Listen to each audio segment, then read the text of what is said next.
Welcome, dear listener, to this journey through the culinary landscape of medieval times.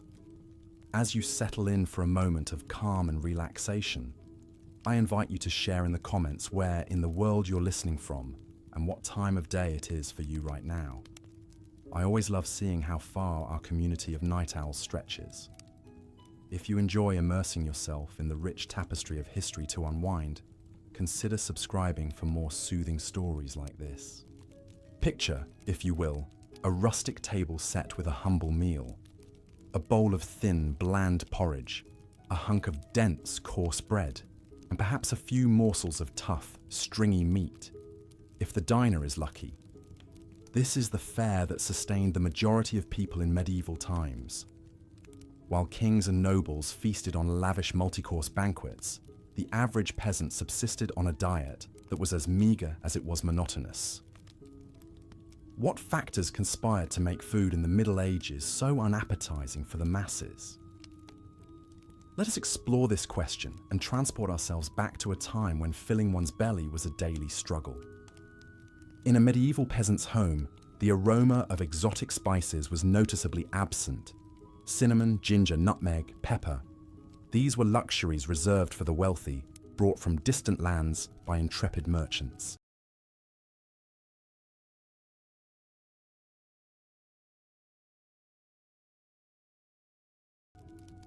Imagine the life of a spice trader in those times, navigating the treacherous Silk Road to bring a taste of opulence to European shores. For a glimpse of the value placed on these rare flavors, consider that in the 11th century, a pound of nutmeg cost 7 fattened oxen. The prohibitive expense of spices meant that the common folk had to make do with the pungent notes of garlic, mustard, and vinegar to enliven their plain fare. The blandness of peasant cuisine was not helped by the scarcity of fresh produce. Without reliable means of preservation, fruits and vegetables were seasonal treats at best.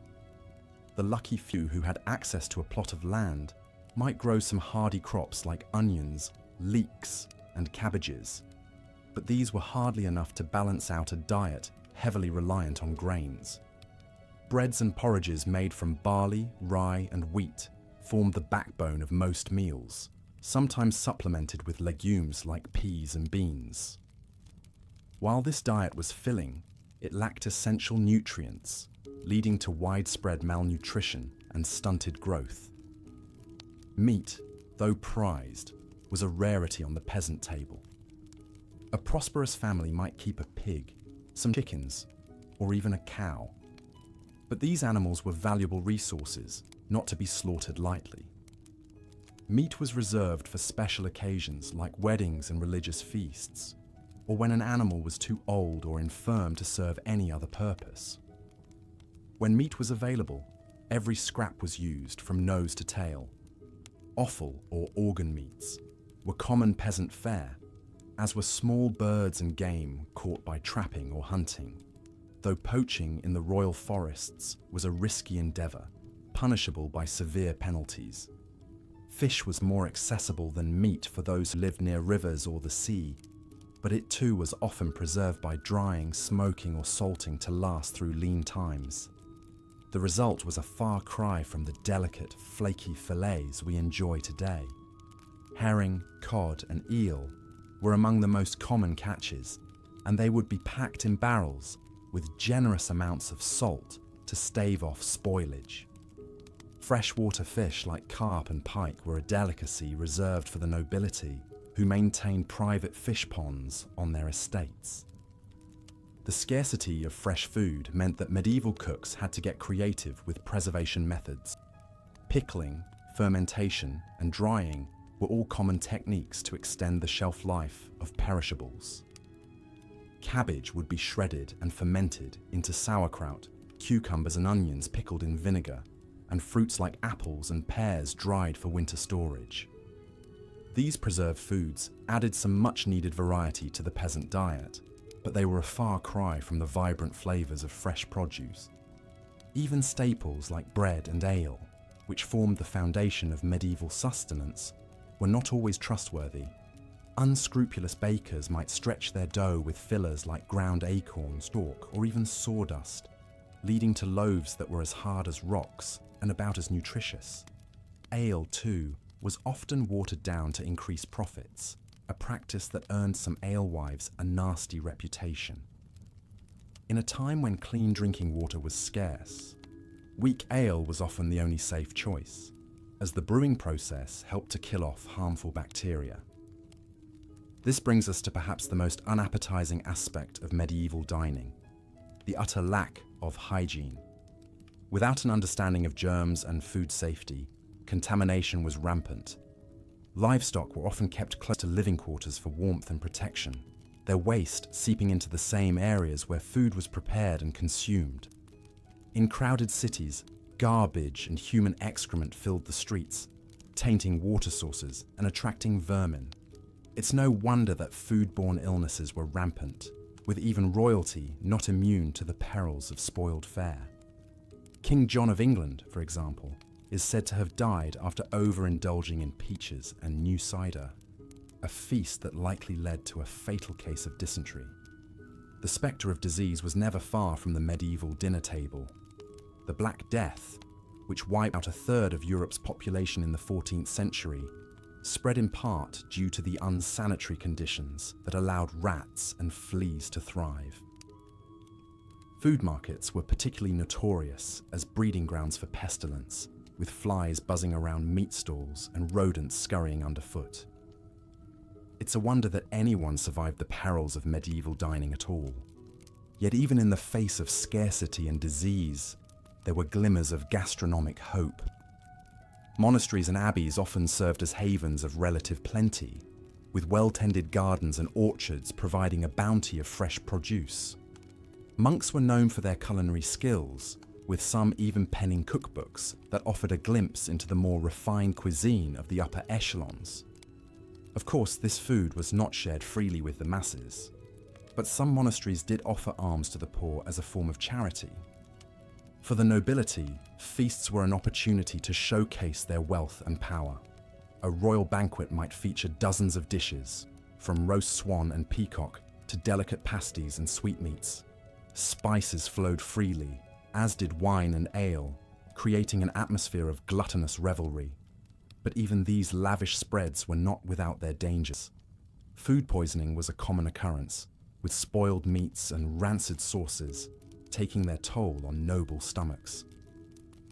And the sheer volume of food consumed could lead to painful digestive issues, a reminder that even the privileged were not immune to the hazards of medieval dining.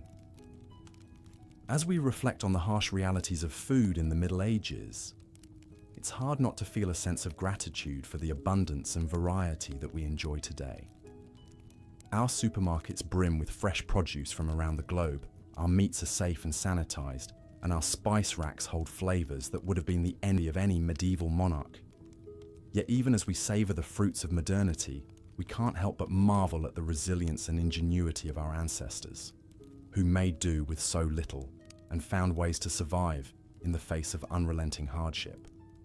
So the next time you sit down to a meal, take a moment to appreciate the bounty before you. Savor the flavors and textures that medieval peasants could only dream of, and raise a glass to the countless generations who toiled and struggled to bring us to this point. And if you find yourself grumbling about a less than perfect dish, spare a thought for the medieval diner, for whom even a simple bowl of porridge was a hard-won blessing. As we let our minds drift back to that distant past, let us take comfort in the knowledge that we are the fortunate inheritors of centuries of culinary progress. And let us not forget the lessons that history has to teach us. Lessons of perseverance, creativity, and the enduring power of the human spirit to find sustenance and joy, even in the darkest of times. And so, dear listener, I bid you good night, and sweet dreams of a world where food is not just a necessity, but a source of endless delight.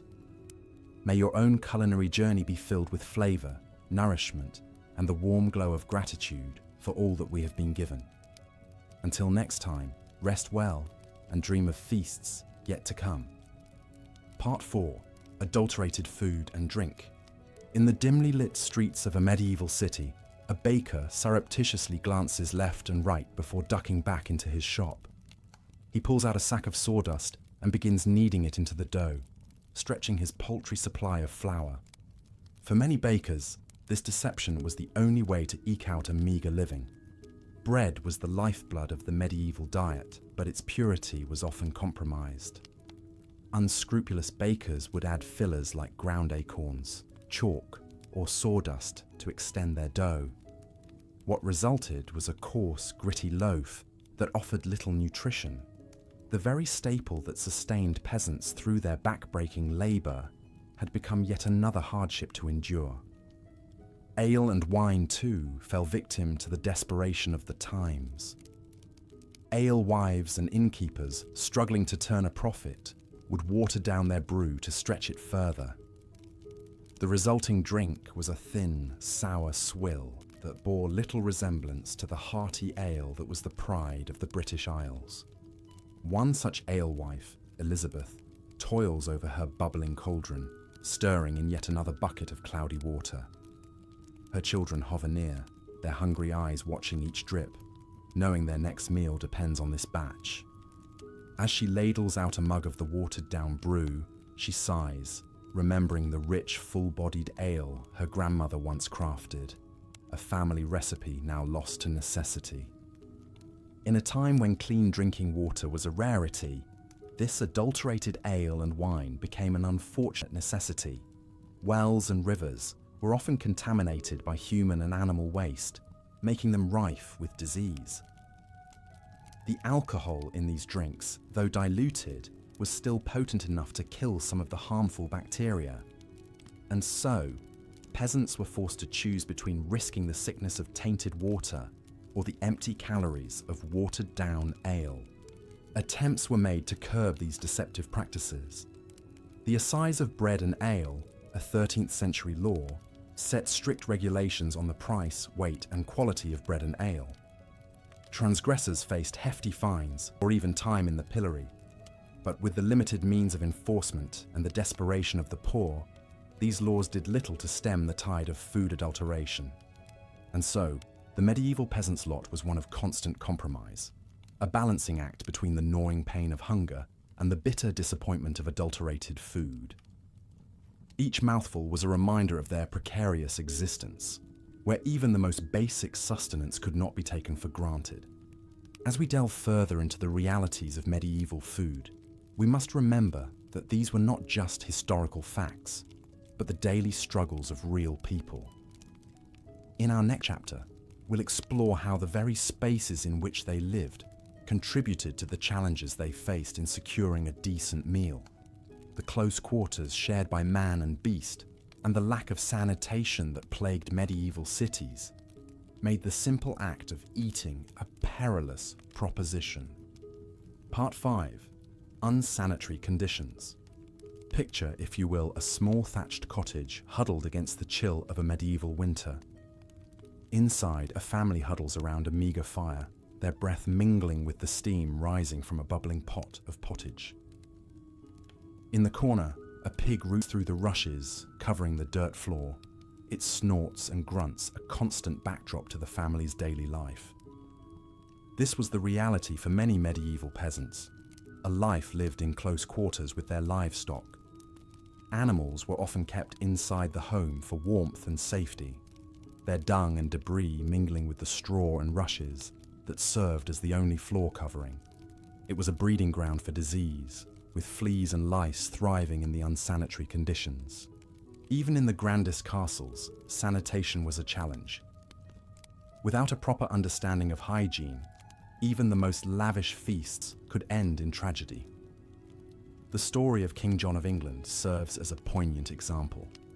In 1216, while travelling across the country, the king fell ill after consuming a surfeit of peaches. Historians now believe these peaches were likely spoiled, leading to a case of dysentery that ultimately claimed the king's life.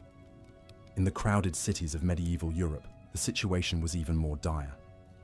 Narrow streets were choked with garbage and human waste, tainting the air and seeping into the water supply. In London, the River Thames served as both a source of drinking water and a dumping ground for the city's refuse. It's little wonder that disease ran rampant, with outbreaks of dysentery, typhoid, and even the dreaded Black Death. The Black Death, which swept through Europe in the 14th century, was in part able to spread so quickly and claim so many lives due to the unsanitary conditions of medieval cities. Fleas, carried by the rats that thrived in the filth, became the unwitting harbingers of the plague, spreading the disease from person to person with terrifying efficiency.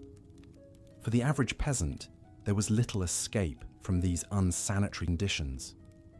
They lived and died amidst the filth, their bodies weakened by malnutrition and constant exposure to disease. Even the simple act of eating, which should have been a source of nourishment and comfort, became a gamble with every bite. As we consider these realities, it's easy to feel a sense of despair for the plight of the medieval peasant. But amidst this darkness, there were glimmers of light. The kindness of neighbours sharing what little they had, the solace found in faith and community. In our next chapter, we'll explore how the Church, despite its own role in the hardships of the time, also offered a measure of relief and hope to the hungry and the downtrodden. Part 6. The Influence of the Church.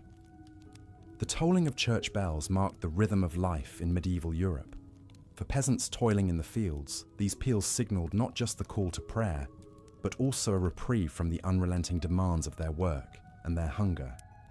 In a world where so much was uncertain, the Church stood as a bastion of stability and authority. But this authority came with its own set of rules and restrictions, many of which centered around food. The Catholic Church mandated frequent fasting and meatless days, particularly during the penitential season of Lent. For 40 days before Easter, the faithful were expected to abstain from meat, dairy, and eggs, a tall order for those already struggling to put food on the table.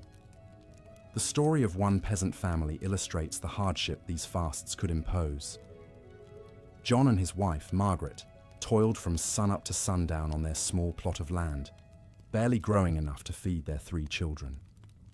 When Lent arrived, they faced a daunting choice: honor the fast and risk weakening their already malnourished bodies, or defy the Church and face the consequences for their immortal souls. In the end, they chose to follow the fast, subsisting on meager portions of bread, pottage, and the occasional dried fish.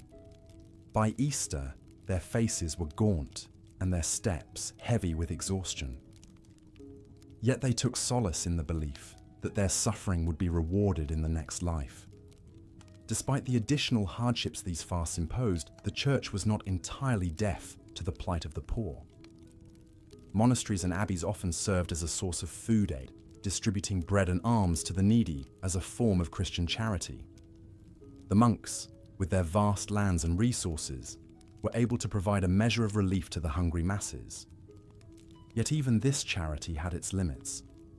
When crops failed and famine struck, the demand for aid often outstripped the Church's ability to provide. And for those caught poaching in the royal forests, a desperate attempt to supplement their meager diets with fresh game, the Church's mercy was noticeably absent. Poachers, if caught, faced severe punishments, from maiming to death, regardless of their circumstances. And so, the Church's influence on medieval food was a double-edged sword. It provided solace and aid to some, while imposing additional burdens on others. For the peasant family, faith was both a source of strength and a further trial to endure in the face of unrelenting hunger.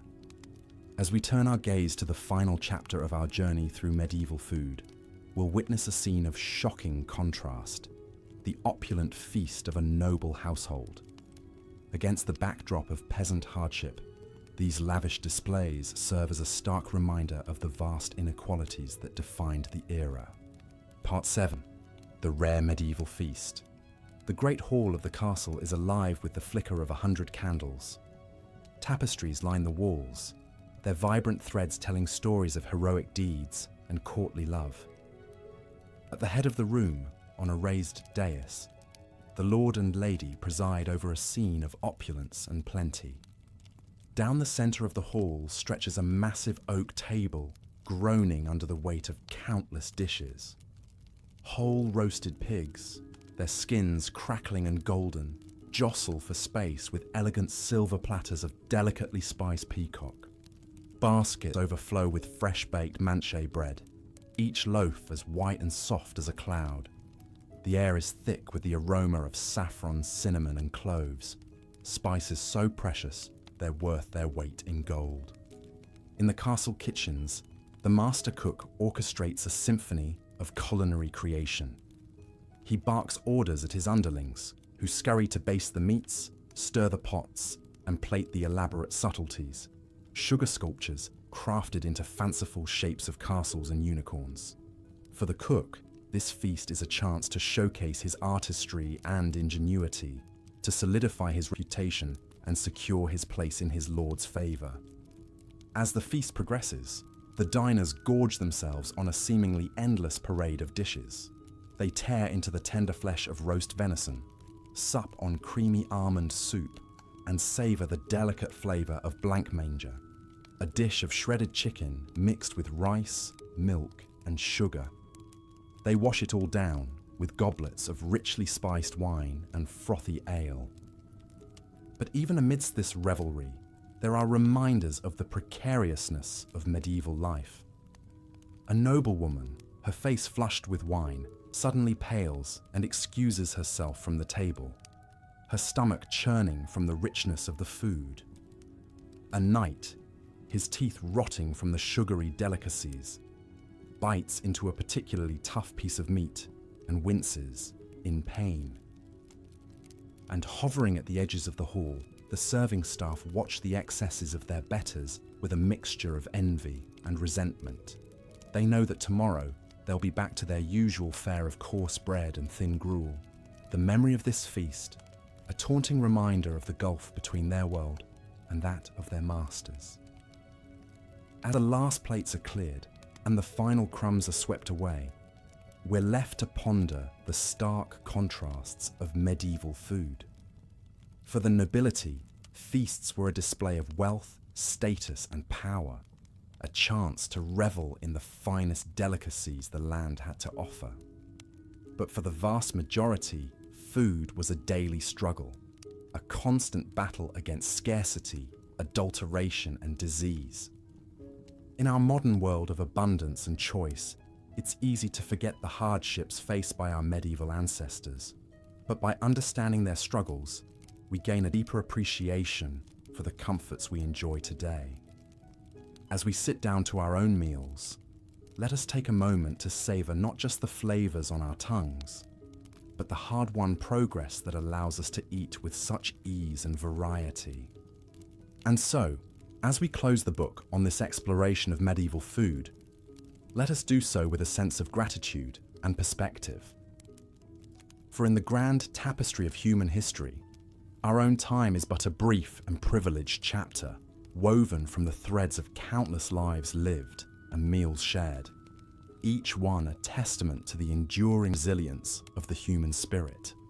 Conclusion: as we've journeyed through the landscape of medieval food, we've encountered a world of scarcity, hardship, and inequality. From the bland monotony of peasant pottage to the dangerous fillers in adulterated bread, the challenges of feeding oneself in the Middle Ages were unrelenting. We've seen how the lack of variety in spices, the difficulties of preservation, the unbalanced diets, and the unsanitary conditions all conspired to make medieval food a far cry from the cornucopias we enjoy today. We've witnessed the impact of the Church's fasting edicts, adding spiritual burdens to the already heavy load of the poor. And we've marveled at the opulent feasts of the nobility, a glittering contrast to the grim realities faced by most. But through it all, we've also seen glimmers of humanity's indomitable spirit. The ingenuity of cooks making the most of meager ingredients, the solidarity of communities sharing what little they had, and the solace found in the rituals of faith and feast. In our modern world, it's easy to take for granted the abundance and variety of our food. we can walk into a supermarket and find fruits from South America, spices from Asia, and cheeses from Europe, all neatly packaged and ready to eat. We can dine in restaurants serving cuisines from around the globe, or have a world of flavors delivered right to our doorstep. But imagine, for a moment, transporting a medieval peasant into the aisles of a modern grocery store.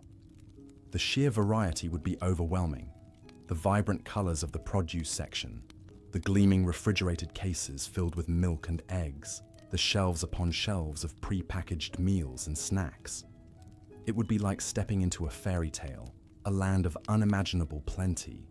And yet, even in our world of culinary riches, we still face our own challenges. We grapple with the environmental impact of our food systems, with issues of access and inequality, and with the health consequences of overabundance. In our quest for convenience and choice, we sometimes forget the value of simplicity, of seasonal eating and local flavors. Perhaps then, there are lessons to be learned from our medieval ancestors. Even as we appreciate how far we've come, we can embrace the joy of sharing a meal with loved ones, the satisfaction of a dish made with care and creativity. We can remember the value of preserving and cherishing the bounty of the earth, rather than taking it for granted. And most of all, we can approach our own meals with a sense of gratitude and wonder, recognizing the incredible journey that food has taken to reach our plates. From the sun-drenched fields, to the bustling kitchens, to the warmth of our own tables. Each bite is a testament to the resilience and ingenuity of the human spirit across the ages. So, as we end our journey through the annals of medieval food, let us raise a glass, or perhaps a humble wooden cup, to the countless generations who came before us. Through their struggles and triumphs, their hunger and their hopes, they laid the foundation for the world we inhabit today. And in honoring their legacy, we can find the wisdom and perspective to build a future where all may eat with joy, with dignity, and with plenty. As the royal cook bustled about the castle kitchens preparing an extravagant feast, most of his fellow countrymen could only dream of such opulence. For the serf toiling in the fields, a meal was a simple affair of coarse bread and pottage, a thin stew of whatever vegetables or scraps could be found. On a good day, there might be a bit of salted pork or dried fish to add some flavor to the gruel-like mix. But more often than not, it was a bland and unsatisfying fare that left the belly only half full. The life of a peasant in medieval times was one of unrelenting hardship, and nowhere was this more apparent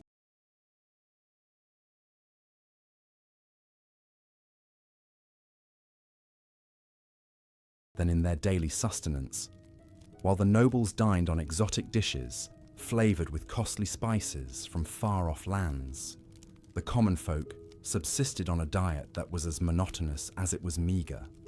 But even the privileged were not immune to the perils of medieval food.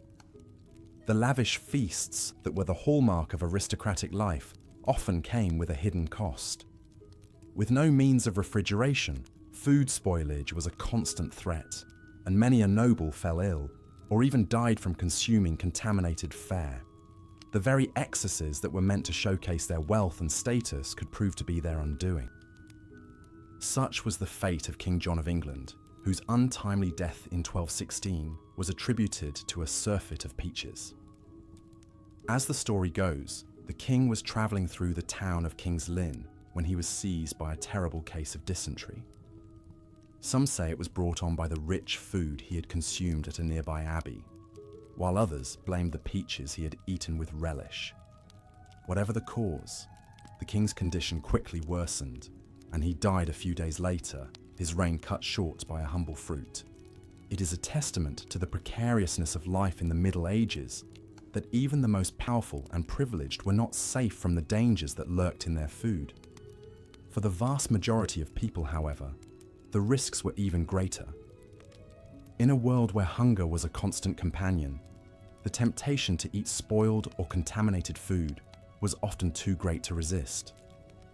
This was especially true in times of dearth, when crops failed and food was scarce. During these lean years, people would resort to eating whatever they could find, even if it meant risking their health or even their lives. Acorns, grass, and other wild plants were often ground into a coarse flour to make bread, while animals that had died of disease were sometimes consumed out of desperation.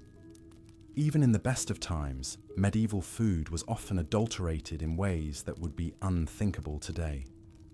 Unscrupulous bakers would stretch their dough with fillers like sawdust or chalk, while brewers would water down their ale to increase their profits. Such practices were not only dishonest, but also dangerous, as they could lead to serious illness or even death. The alewife, who sold her brew in the village tavern, was a common figure in medieval life, and one who often bore the brunt of the community's suspicions and resentments.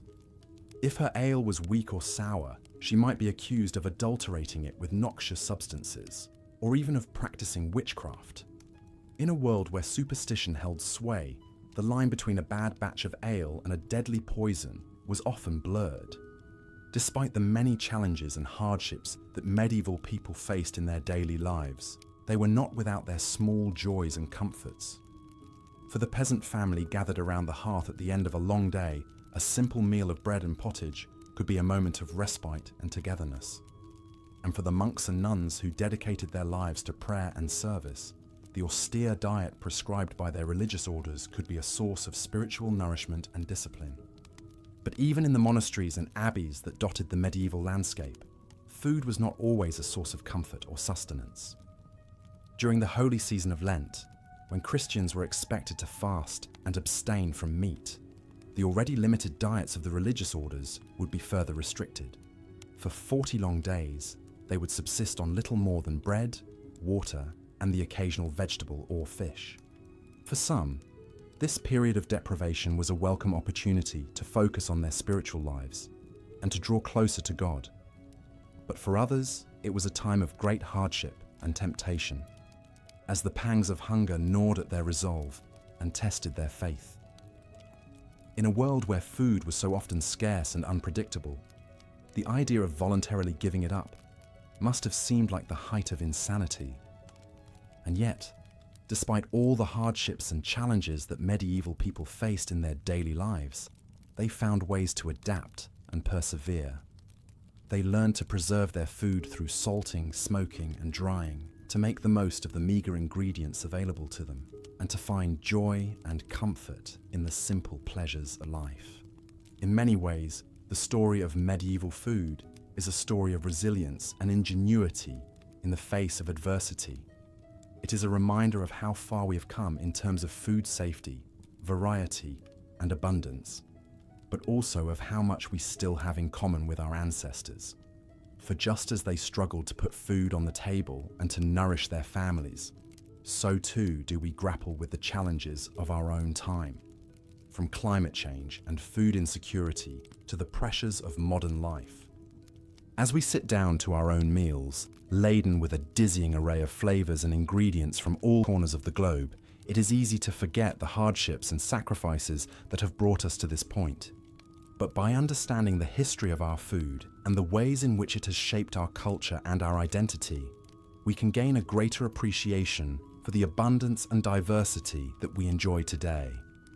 So the next time you bite into a juicy apple or savor a slice of warm, crusty bread, take a moment to reflect on the long and winding road that has brought us to this point, and give thanks for the countless generations of farmers, cooks, and laborers who have toiled to put food on our tables, and who have left us a legacy of resilience, creativity, and hope in the face of even the greatest of challenges. Perhaps if a medieval peasant were to somehow be transported to a modern grocery store, they would be overwhelmed by the sheer abundance and variety of food available. They might marvel at the exotic fruits and vegetables from far-off lands, the gleaming displays of meat and fish, and the aisles upon aisles of packaged and processed foods. But they might also feel a sense of unease or even distrust, wondering at the hidden costs and compromises that have made such abundance possible. They might question the methods by which our food's grown and raised. the additives and preservatives that keep it fresh and appealing, and the impact that our food choices have on our health, our environment, and our communities. In the end, the medieval peasant might simply shake their head in wonder and return to their own time, content with the simple fare that has sustained them for generations. For while our modern food system may offer us greater choice and convenience than ever before, it is not without its own challenges and drawbacks. And just as the medieval peasant had to learn to make do with what they had, to find joy and sustenance in the face of scarcity and hardship, so too must we learn to navigate the complexities of our own food landscape. We must learn to make choices that nourish not only our bodies but also our souls, that honor the sacrifices and struggles of those who came before us, and that leave a legacy of health and abundance for generations to come. So let us raise a toast to the humble peasant, the hard-working farmer, the skilled artisan, and all those who have labored to put food on our tables throughout history. Let us savor the flavors and textures of the foods we eat, not just as a source of sustenance, but as a connection to the past and a promise for the future. And let us never forget the power of food to bring us together, to nourish our bodies and our spirits, and to remind us of our shared humanity in the face of even the greatest of challenges. As we've seen, the medieval spice trade was a lucrative but perilous business. Those who controlled the flow of spices could amass great fortunes, while those who toiled to bring these precious commodities to Europe risked life and limb. One such spice merchant was a man named Giovanni di Marignoli. Born in the early 14th century to a noble Florentine family, Giovanni seemed destined for a life of ease and comfort. But a restless spirit and a thirst for adventure led him down a different path. In 1338, Giovanni set out on a journey that would take him across the known world, from the bustling ports of Italy to the distant lands of China and India. As a papal envoy and missionary, his official purpose was to spread the Christian faith. But Giovanni was also a keen businessman, always on the lookout for valuable spices and other exotic goods to bring back to Europe. Giovanni's travels were fraught with danger at every turn. He crossed the vast deserts of Central Asia, braving sandstorms and bandits. He navigated treacherous mountain passes in the Himalayas, battling altitude sickness and frostbite. He sailed the storm-tossed seas of the Indian Ocean, praying to survive each monsoon season. But for all the hardships he endured, Giovanni was also enchanted by the wonders he encountered. He marveled at the gleaming white palaces of Khan Balik, the Mongol capital later known as Beijing. He admired the pious devotion of the Thomas Christians in southern India. He reveled in the heady scents and flavors of the spice markets in Ceylon and Malabar. Along the way, Giovanni gathered a rich cargo of cinnamon, pepper, cloves, and nutmeg, carefully packed in chests to protect them from moisture on the long journey home. He knew that if he could bring these spices safely back to Italy, he stood to make a fortune. But Giovanni's luck was not to hold. According to some accounts, his ship was lost at sea on the return voyage, taking him and his precious spices down to the briny deep. Other tales hold that he survived the journey, only to be robbed and murdered by brigands on the outskirts of Florence, his spices scattered to the wind. Whatever the truth of his fate, Giovanni di Marignoli's story reminds us of the incredible risks and rewards of the medieval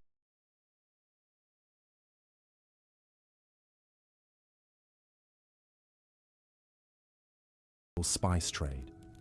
For a few wealthy merchants and lucky adventurers, spices could be a ticket to untold riches.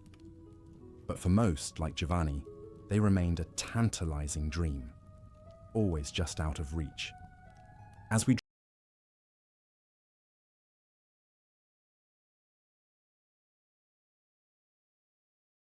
drift off to sleep, let us imagine we are in a bustling spice market in some far-flung corner of the medieval world.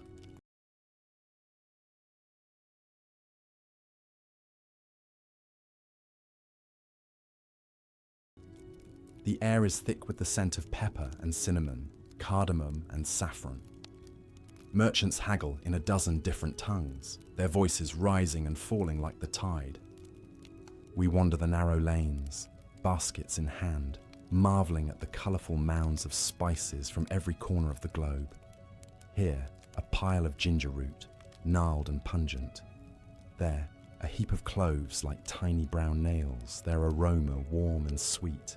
But as we fill our baskets, we can't help but feel a pang of regret for the many who will never taste these flavours. For the poor peasants back home, a pinch of pepper would be an unthinkable luxury, let alone a fragrant curry or a spiced wine.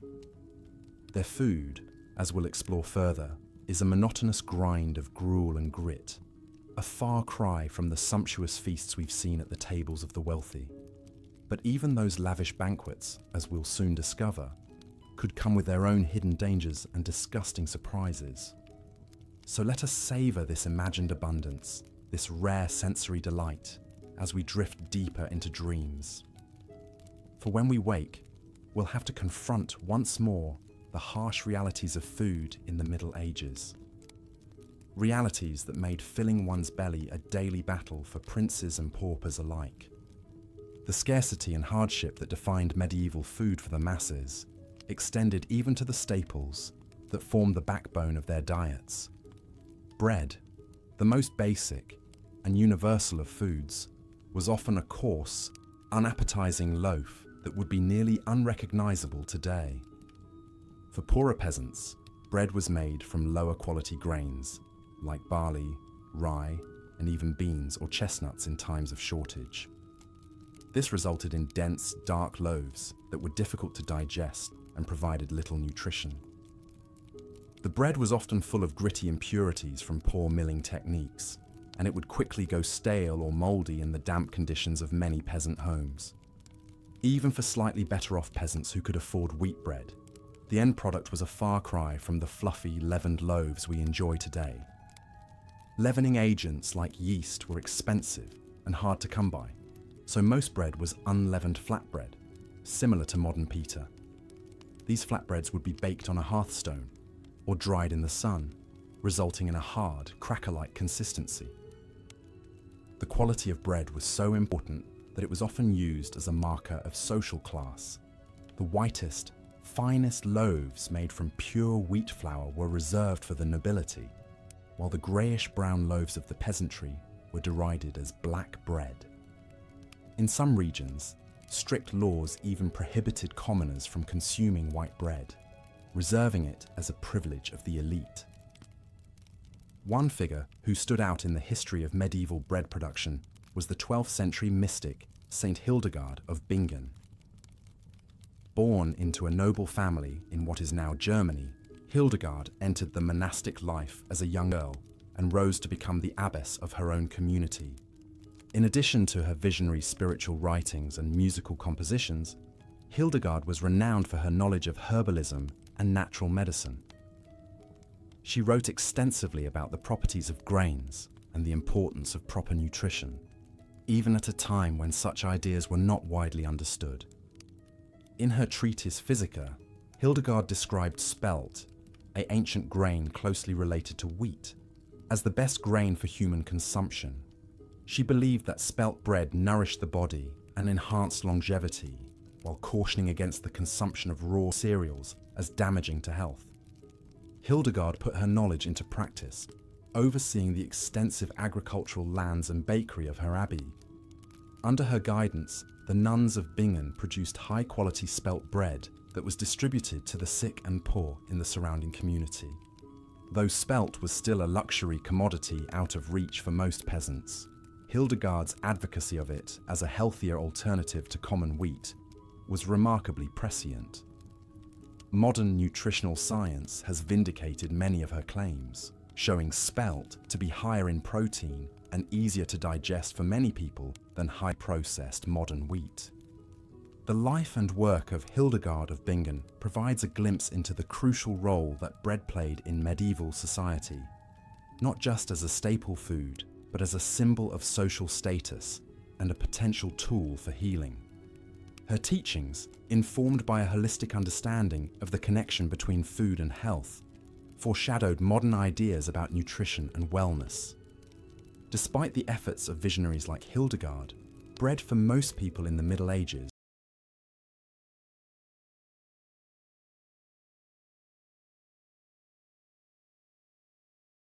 remained a coarse, bland staple that was often scarce. The unequal distribution of this basic necessity was just one more way in which the stark class divides of medieval society manifested in its food culture.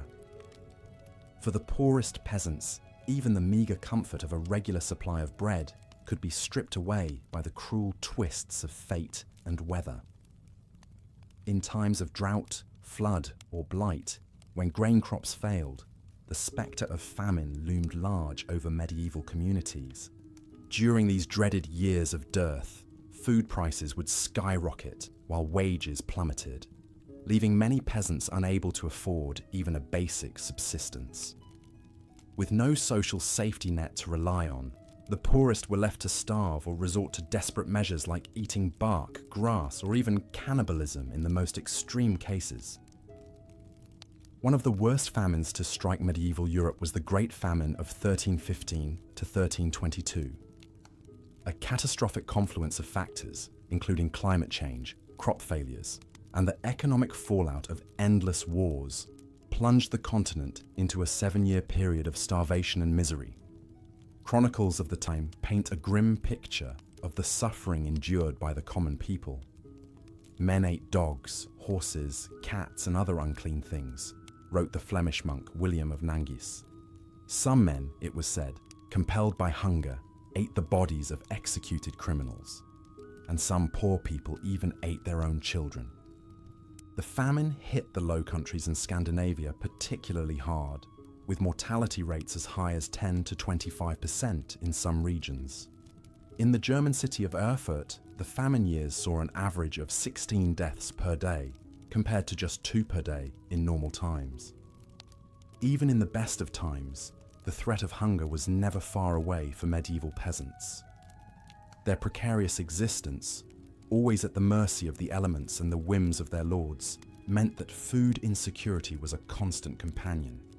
The grim reality of famine cast a long shadow over the medieval world, serving as a reminder of the fragility of life in an era before modern agriculture and social welfare.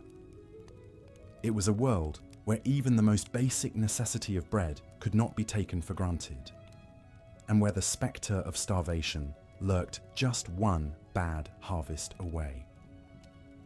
As we continue our journey through the culinary landscape of the Middle Ages, we'll see how this pervasive scarcity and insecurity shaped not just the diets, but the entire worldview of medieval people. In a time when a full belly was a luxury and a stale crust a treasure, food took on a significance that is hard to imagine from our modern vantage point of abundance and choice. But first, let's turn our attention to another staple of the medieval diet that was scarcely more appetizing than the era's bread: meat. For all but the wealthiest nobles, meat was a rare treat reserved for special occasions. And when it did appear on the menu, it often came in forms that would turn the stomachs of modern diners. In the absence of refrigeration, medieval people had to rely on a variety of preservation methods to keep meat from spoiling. Salting was the most common technique, with heavily salted meats being a staple of winter diets. But the salt itself was often of poor quality, full of impurities that could make the meat taste bad or even cause illness. Smoking and drying were also used to preserve meats, particularly in the form of sausages and hams. These would keep for longer periods, but would become hard and unappetizing over time, with a texture more akin to leather than to the juicy, tender meats we enjoy today. For most peasants, meat usually meant tough, stringy cuts from older animals that were no longer useful for milk or labor. Beef was rarely eaten by commoners, as cattle were simply too valuable to slaughter. Pork and poultry were somewhat more common, but were still luxury items for most. The type and amount of meat in medieval diets varied significantly by region and social status. In Slavic regions and parts of Scandinavia, people largely relied on freshwater fish rather than terrestrial meat. Hunting was a cherished privilege of the nobility, who jealously guarded their exclusive rights to venison and other game meats. One vivid glimpse into the inequality of medieval meat consumption comes from the records of King Richard II's cooks in the late 14th century. For a single royal feast in 1387, the kitchens prepared 2,000 chickens, 400 sheep, 500 stags, and 1,000 little pigs. Fare fit for a king indeed. In contrast, a peasant family might expect to eat meat only a handful of times per year, usually on major religious holidays like Christmas and Easter. Even then, the cuts would be meagre and have been scrupulously saved for months. But for one brief moment in the history of medieval England, the humble peasantry got a taste of the bounty usually reserved for their betters. In the aftermath of the Black Death, which killed up to half the population in the mid-14th century, the massive labour shortage gave surviving peasants newfound bargaining power. With fewer mouths to feed and a surplus of land, many peasants found themselves in the novel position of being able to demand higher wages and better living conditions. For a few short decades, the standard of living for English commoners actually improved markedly. Meat consumption rose as more peasants could afford to keep livestock for their own tables rather than for the markets. Wages doubled or even tripled in some regions, allowing labouring families to supplement their usual fare of porridge and bread with the occasional chicken, pig, or even cow. But this golden age for the peasantry was to be short-lived. The landed nobility, alarmed at the rising power of the lower classes, fought back with laws attempting to freeze wages at pre-plague levels and tie peasants to the land. The tensions between the emboldened peasantry and the reactionary aristocracy would erupt in the Peasants' Revolt of 1381. Though the revolt was brutally suppressed, with its leaders executed and its gains largely rolled back, it stands as a testament to the transformative impact of the Black Death on medieval society. For a brief, shining moment, the common people of England got a taste of a life less constrained by scarcity and toil. But for most of the Middle Ages, and for most people, meat remained a rare and coveted treat. Its scarcity made it a potent symbol of status and wealth, a tangible reminder of the chasm between the haves and have-nots. In the great halls of castles and manors, nobles and knights feasted on heaping platters of roasted game and delicate fowl, washing it down with fine wines and honeyed mead. But in the hovels of the peasantry, a scrap of salted pork or a stringy chicken leg was a hard-won delicacy to be savoured and stretched as far as it could go. This disparity in access to such a basic foodstuff underscores the harsh inequalities that defined life in the Middle Ages.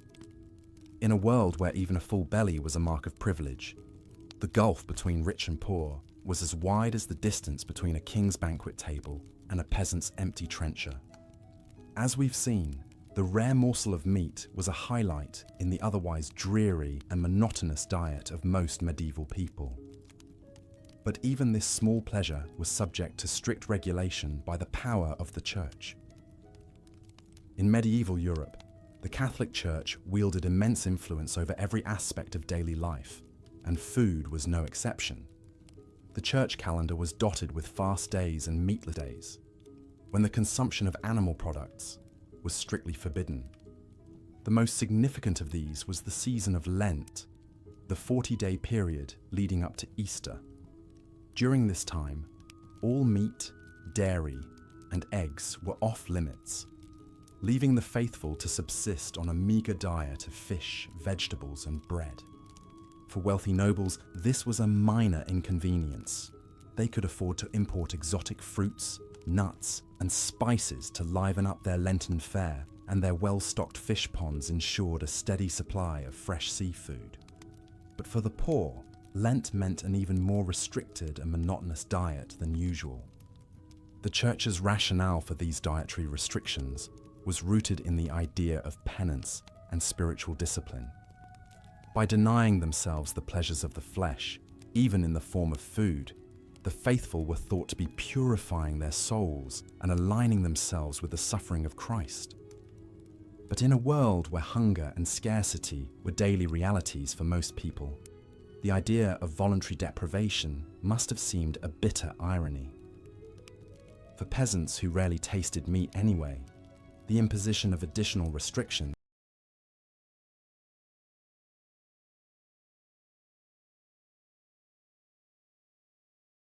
could feel like a cruel joke.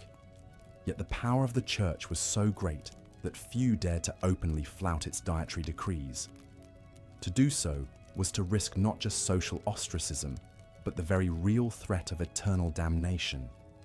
In a time when the afterlife was considered more real and important than earthly existence, this was a potent deterrent indeed.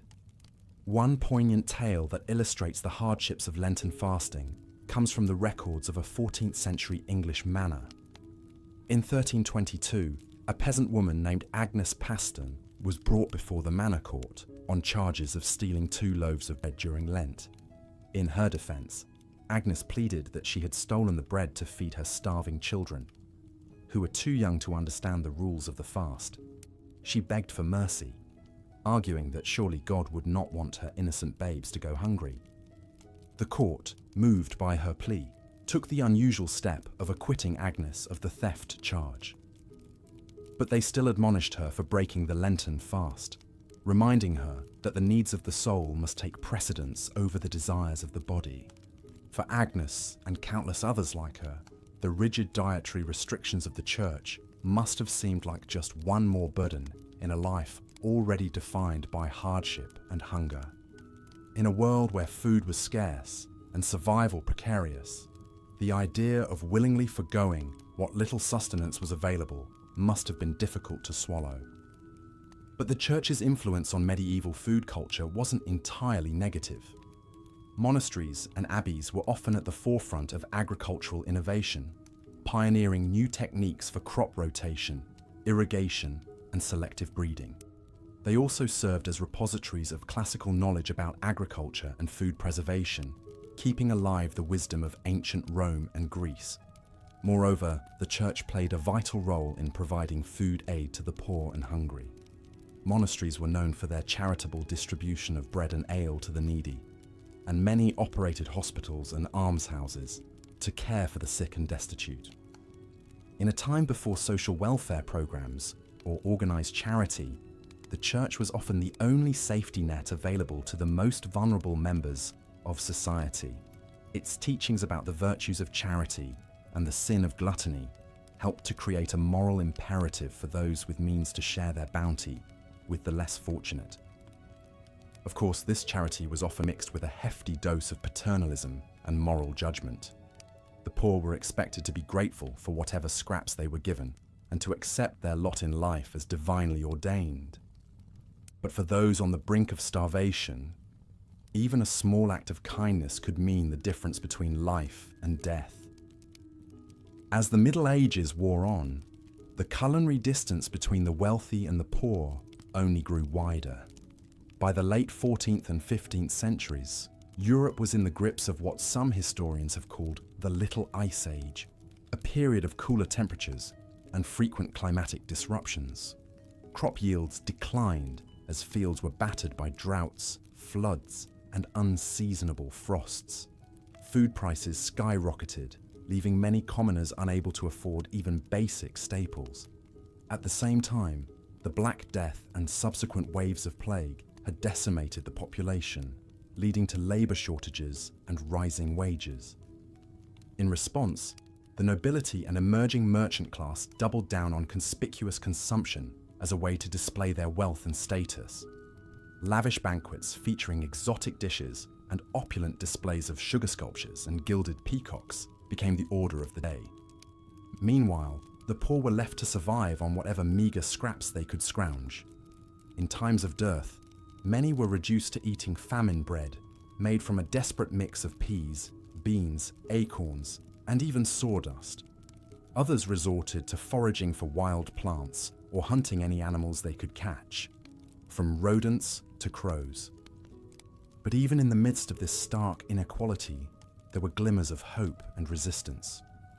Peasant revolts, like the English Rising of 1381 or the German Bundschuh movement of the early 16th century, saw the common people rising up to demand better treatment and a fairer share of the wealth. While these uprisings were often brutally suppressed, they nonetheless testified to the unquenchable human spirit and the enduring dream of a world where everyone could enjoy the basic dignity of a full belly and a decent life. And in the kitchens and gardens of ordinary people, the seeds of a more vibrant and diverse food culture were being planted. Women, who bore the primary responsibility for feeding their families, were the unsung heroes of medieval cuisine.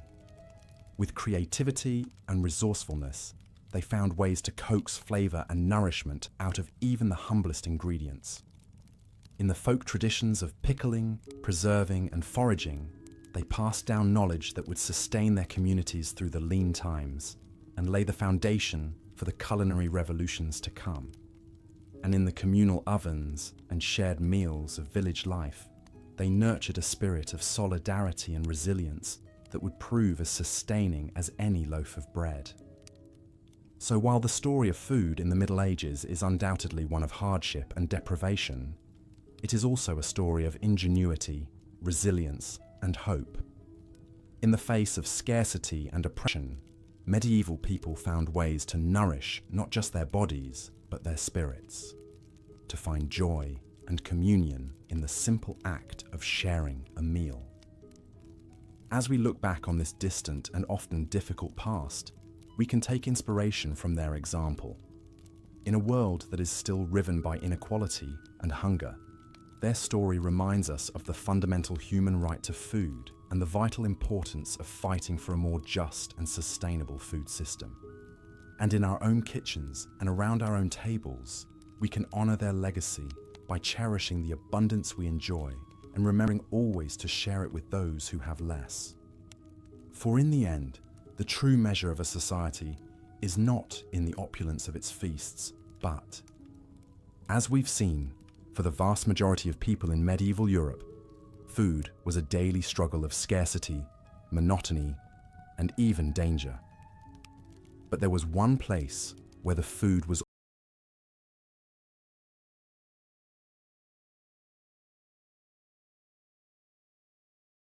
always abundant, always varied, and always exquisite: the royal court. While peasants subsisted on gruel and stale bread, nobles feasted on the finest delicacies the land had to offer. Imagine being the royal cook, entrusted with the monumental task of preparing lavish meals for the king and his court. Your day begins before dawn as you oversee the delivery of ingredients from far and wide. Wagons rolled into the castle courtyard, laden with barrels of wine from Burgundy, wheels of cheese from the Alps, crates of spices from the Orient. The king's huntsmen rode in with deer and boar slung over their saddles, ready to be transformed into savory roasts and pies. In the cavernous castle kitchens, a small army of servants bustled about under your command. Fires roared in the great hearths as spits turned slowly, roasting meats to perfection. Cauldrons bubbled with fragrant stews and soups, while bakers kneaded dough for bread and pastries. The air was thick with the aroma of exotic spices: cinnamon, cloves, nutmeg, cardamom, each worth more than their weight in silver. As the hour of the feast approached, you put the finishing touches on your creations. A magnificent roast swan, its plumed neck curving gracefully on the platter. A gleaming aspic, studded with gems of fruit and topped with gold leaf. A towering subtlety in the shape of the king's coat of arms, painted in vibrant hues. Each dish was a work of art, crafted to delight the eye as much as the palate. When at last the noble guests filed into the great hall and took their seats, it was time for your masterpieces to be unveiled.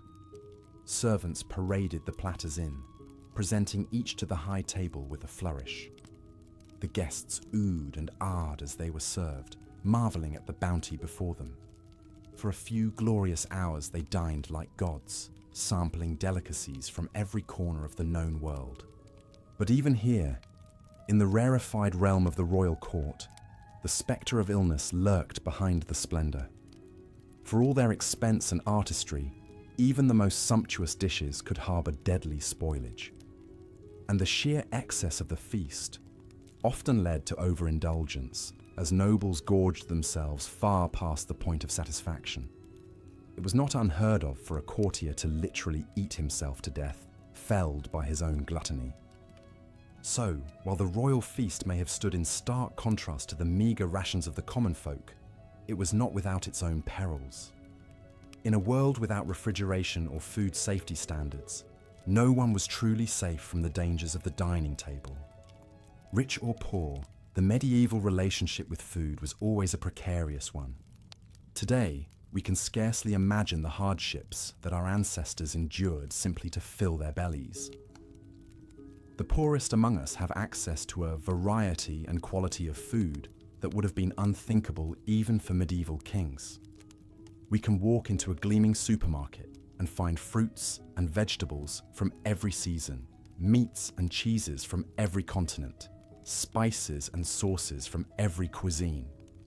We can eat what we want, when we want, without fear of famine or food poisoning. But perhaps, in our abundance, we have lost something as well. The medieval peasant, for all his suffering, likely felt a deep connection to the land and the turning of the seasons. He knew intimately the sweat and toil that went into every mouthful. While we may pity him his limited options, he would likely look upon our pre-packaged, mass-produced meals with a mixture of wonder and horror. One can imagine a medieval serf transported to the snack aisle of a modern grocery store, marveling at the colourful bags and boxes stretching out before him. He picks up a shiny packet, turning it over in his weathered hands. Cheetos, he reads slowly, sounding out the unfamiliar word. Made with real cheese. He shakes his head in disbelief. Real cheese? For a mere peasant? Impossible. He puts it back on the shelf and moves on, overwhelmed by the strange bounty of this new world. As we drift off to sleep, bellies full of whatever we desire, let us take a moment to reflect on the privilege of choice. Let us remember the countless generations who came before, who fought and scraped and starved so that we might have the luxury of a full larder. And let us be grateful for the simple, everyday miracle of enough to eat. As the sun set over the bustling port city of Venice, a weary spice merchant named Luca disembarked from his ship, his precious cargo of exotic spices from the east secured tightly in his satchel. Luca had spent months traversing the treacherous Silk Road, braving bandits, sandstorms, and searing heat to bring a taste of faraway lands to the tables of wealthy Europeans. For Luca and merchants like him, the spice trade was a lucrative but perilous endeavor. The demand for spices like pepper, cinnamon, cloves, and saffron was insatiable among the nobility, who used them to flavor their rich dishes and show off their affluence. But for the common folk, these fragrant seasonings remained an unattainable luxury, their meals remaining sadly bland and unappetizing. As Luca navigated the winding canals of Venice to deliver his wares to his wealthy clientele, he couldn't help but reflect on the stark divide between the opulent feasts of the rich and the meager rations of the poor. While nobles dined on succulent roasts, flavored with exotic spices, peasants subsisted on little more than coarse bread and watery porridge, their palates never knowing the lively tang of pepper or the warm, sweet embrace of cinnamon. The life of a spice merchant was one of constant movement and danger, with fortunes won and lost on the whims of the sea and the shifting sands of the desert.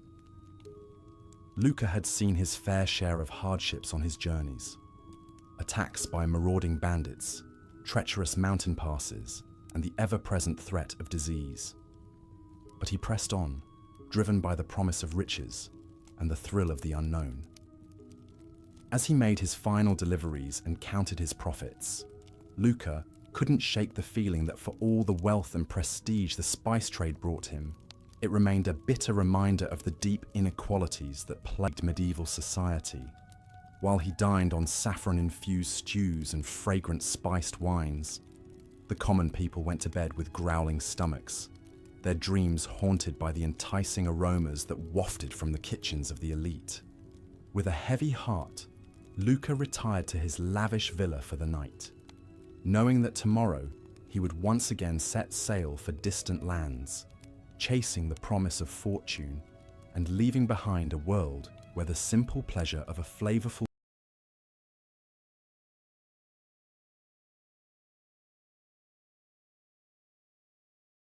meal remained an unattainable dream for most. As the first light of dawn crept over the horizon, a weary housewife named Matilda stirred from her slumber, her mind already racing with the countless tasks that lay ahead.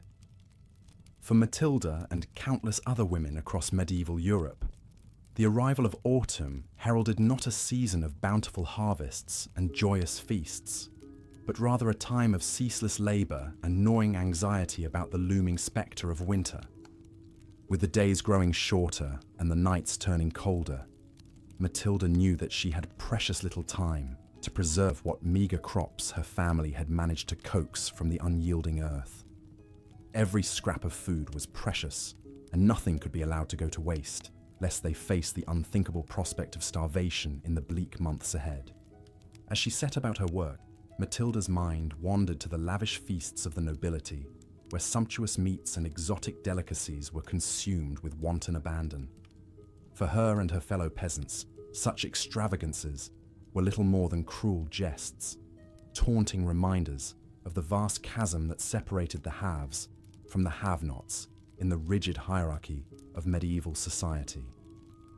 With calloused hands and an aching back, Matilda toiled from dawn until dusk, salting and smoking what little meat they had managed to raise, pickling vegetables in precious vinegar, and hanging herbs to dry in the rafters. The work was monotonous and exhausting, but she couldn't afford to rest, knowing that every morsel she preserved now could mean the difference between life and death come winter. As the days wore on and the leaves began to turn, Matilda's thoughts turned to the harsh realities that lay ahead. Even with all her hard work, she knew that the winter would be a time of scarcity and hardship, with meals consisting of little more than coarse bread and thin gruel, day after day. The spectre of hunger was a constant companion, lurking just beyond the threshold, waiting to sink its icy claws into the vulnerable and the weak. But even in the face of such bleak prospects, Matilda found solace in the knowledge that her tireless efforts would at least give her family a fighting chance. With a fierce determination burning in her heart, she continued her labors, her hands raw and her spirit weary, but her resolve unshakable. For in a world where famine and privation were constant threats, the simple act of preserving food was an act of defiance, a stubborn refusal to submit to the unyielding cruelty of fate. As the first snowflakes began to fall and the chill winds of winter swept across the land, Matilda could only pray that her labors had been enough. With a heavy heart and an empty larder, she prepared to face the long, dark months ahead, knowing that for her and countless others like her, the struggle for survival was only just beginning.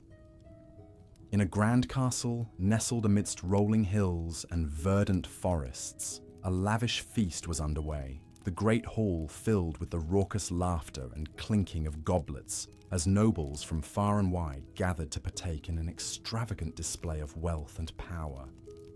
At the head of the table sat the lord of the manor, his bejeweled fingers tearing into a succulent roast swan, its delicate flesh flavored with exotic spices from distant lands. All around him, the tables groaned under the weight of countless delicacies, savory meat pies, rich stews, and decadent pastries, each one a testament to the skill of the castle's master chefs.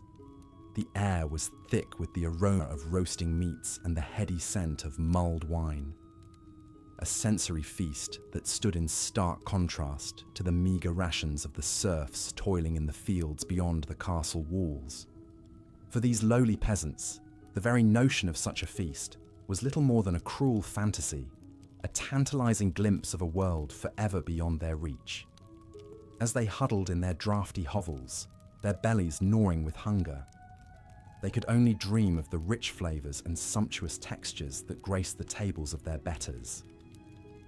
Their own meals, if they could even be called that, consisted of little more than a thin gruel made from whatever scraps and leftovers they could scrounge together.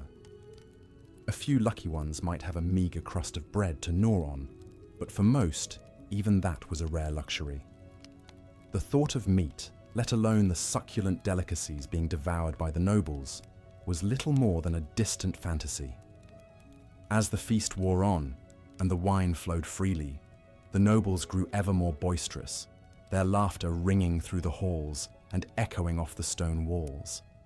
They traded bawdy jokes and tales of their exploits, their faces flushed with the warmth of the fire and the satisfaction of their overindulged appetites.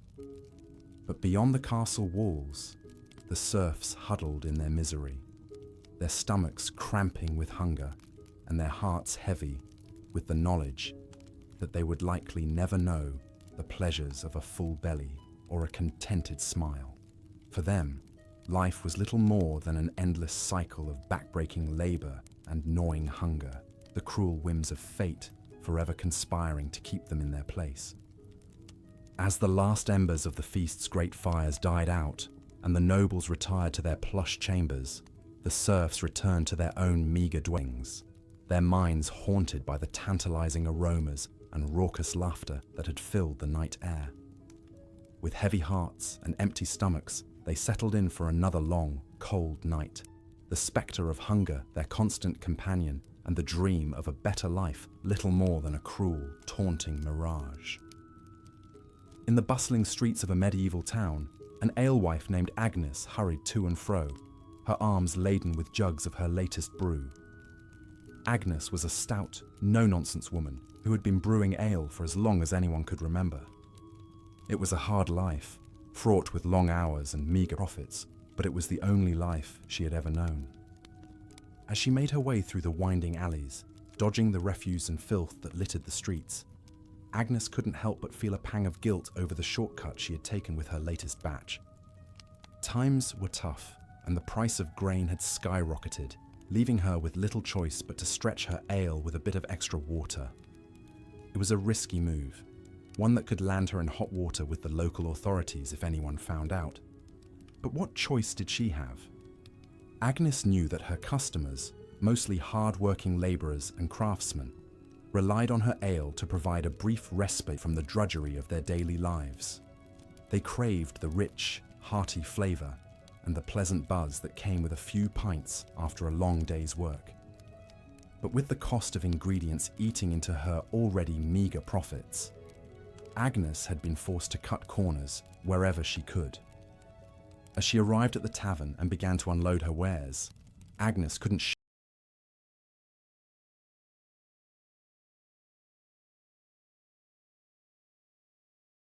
shake the nagging feeling that she was betraying her customers' trust. She took pride in her craft, and the thought of serving them watered-down swill made her stomach churn. But what choice did she have? It was either adulterate her brew or risk losing everything she had worked so hard to build. With a heavy heart, Agnes began to serve her customers, watching as they eagerly quaffed down the subpar ale, their faces contorting in disappointment as they realized that something was amiss. Some grumbled under their breath, while others outright complained, demanding to know what had happened to the usually stellar brew. Agnes did her best to deflect their questions and assuage their concerns, but the guilt continued to gnaw at her. She knew that her actions were wrong, but in a world where survival was a daily struggle, sometimes compromises had to be made. As the night wore on and the crowd began to thin, Agnes finally allowed herself a moment to breathe. She surveyed the empty jugs and the meager pile of coins on the counter, a bitter reminder of the harsh realities of her trade. With a weary sigh, she began to clean up, her mind already racing with worries about how she would make ends meet in the days to come. For Agnes and countless other alewives like her, the struggle to survive in a world of scarcity and hardship was a constant battle. Each day brought new challenges and difficult choices, and the line between right and wrong often blurred in the face of desperation. But still, they persevered, driven by the hope that someday, somehow, their hard work and sacrifice would pay off, and they would finally know the taste of a better life. In the grand halls of a medieval palace, a royal cook named Guillaume scurried about the kitchen, his brow furrowed in concentration as he oversaw the preparations for the evening's lavish feast. Guillaume was a master of his craft, renowned throughout the land for his ability to create culinary masterpieces that dazzled the senses and left even the most discerning palates in awe. As he moved from station to station, barking orders and sampling sauces, Guillaume couldn't help but feel a sense of pride at the opulence and extravagance that surrounded him. The kitchen was a hive of activity, with scullery maids and kitchen boys scurrying to and fro, their arms laden with the finest ingredients from across the realm. There were plump capons and succulent roasts, their skins glistening with honey and spices, mountains of fresh fruits and vegetables, their colours so vibrant they seemed to leap off the platters, and delicate pastries and confections, each one a work of art in its own right. It was a true testament to the wealth and power of the royal court, and Guillaume revelled in his role as the mastermind behind it all. But even as he basked in the glory of his creations, Guillaume couldn't shake the unease that gnawed at the back of his mind. He knew all too well the stark contrast between the lavish feasts he prepared for the nobility and the meagre scraps that passed for meals among the common folk. It was a divide that troubled him deeply, though he knew that to speak out against it would be to risk everything he had worked so hard to achieve. As the final preparations were made and the first course was served, Guillaume watched from the shadows as the nobles took their seats, their faces alight with anticipation. He saw the way their eyes widened in delight as they tasted his creations, the appreciative murmurs and nods of approval that rippled through the crowd. For a moment, he allowed himself to bask in the satisfaction of a job well done. But as the night wore on and the revelry grew more boisterous, Guillaume couldn't shake the growing sense of unease that tugged at his heart. He thought of the countless hungry mouths beyond the palace walls, the gaunt faces and hollow eyes of those who had never known the pleasure of a full belly. As the last of the dishes were cleared away and the nobles retired to their chambers, their stomachs groaning with the excesses of the feast, Guillaume finally allowed himself a moment to rest. He slumped against the kitchen wall, his eyes closed, and his heart heavy with the weight of the injustices he had witnessed. In that moment, he couldn't help but wonder what it would be like to live in a world where food was not a privilege reserved for the few, but a basic right afforded to all.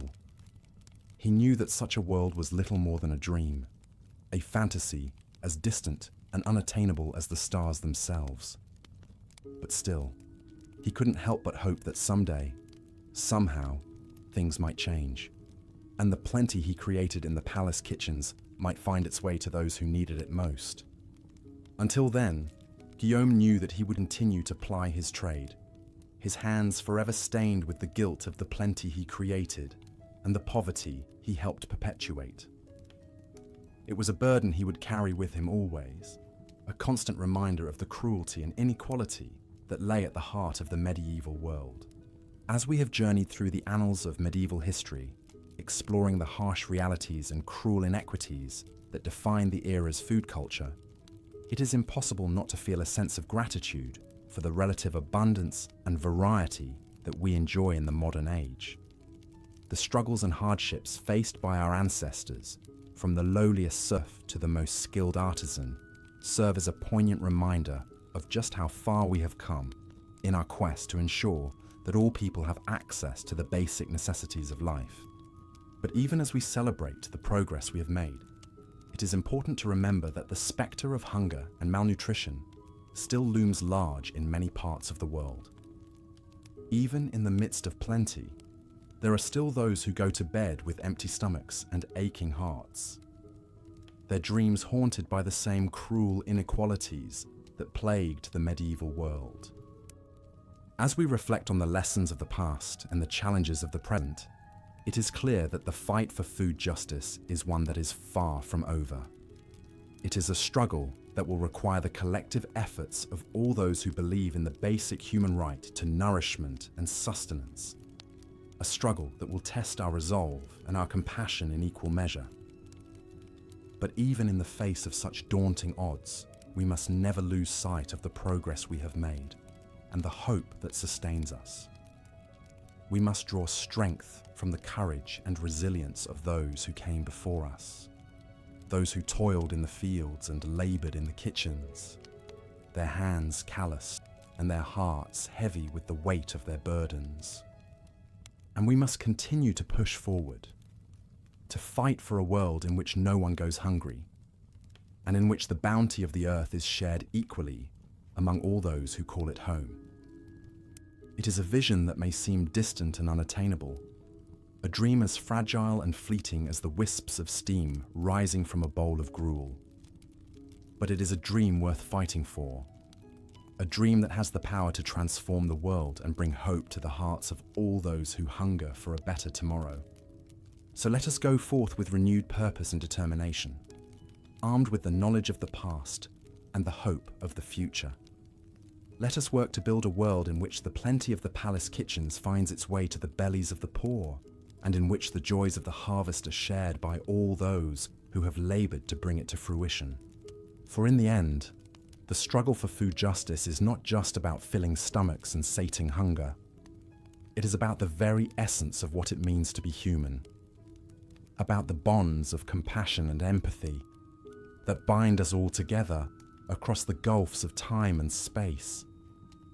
It is a struggle that will require all of our strength and all of our courage, but it is a struggle that we cannot afford to lose. So let us go forth with open hearts and willing hands, ready to do our part in the great work of building a world in which all people can know the simple joy of a full belly and a contented smile. For in that world, the legacy of the medieval food culture will not be one of scarcity and deprivation, but one of abundance and hope, a testament to the enduring power of the human spirit to overcome even the darkest of times. Of course, for the peasants toiling in the fields from dawn to dusk, such extravagance was unimaginable. They subsisted on the most meagre of meals, their bellies never fully sated. A typical repast might consist of a thin barley or rye porridge, known as pottage, accompanied by a hunk of dense, coarse bread. If they were fortunate, they might have a small scrap of hard cheese or a few shriveled peas to add some sustenance. Meat was a rare luxury, perhaps a bit of tough, stringy salted pork on a special occasion like Christmas or Easter. The lack of variety in the peasant diet was striking. While the nobility dined on delicacies from distant lands, the common folk made do with the same bland staples day after day. There was little to break the monotony save for the changing of the seasons, which dictated what meagre produce might be available. In the spring, tender greens like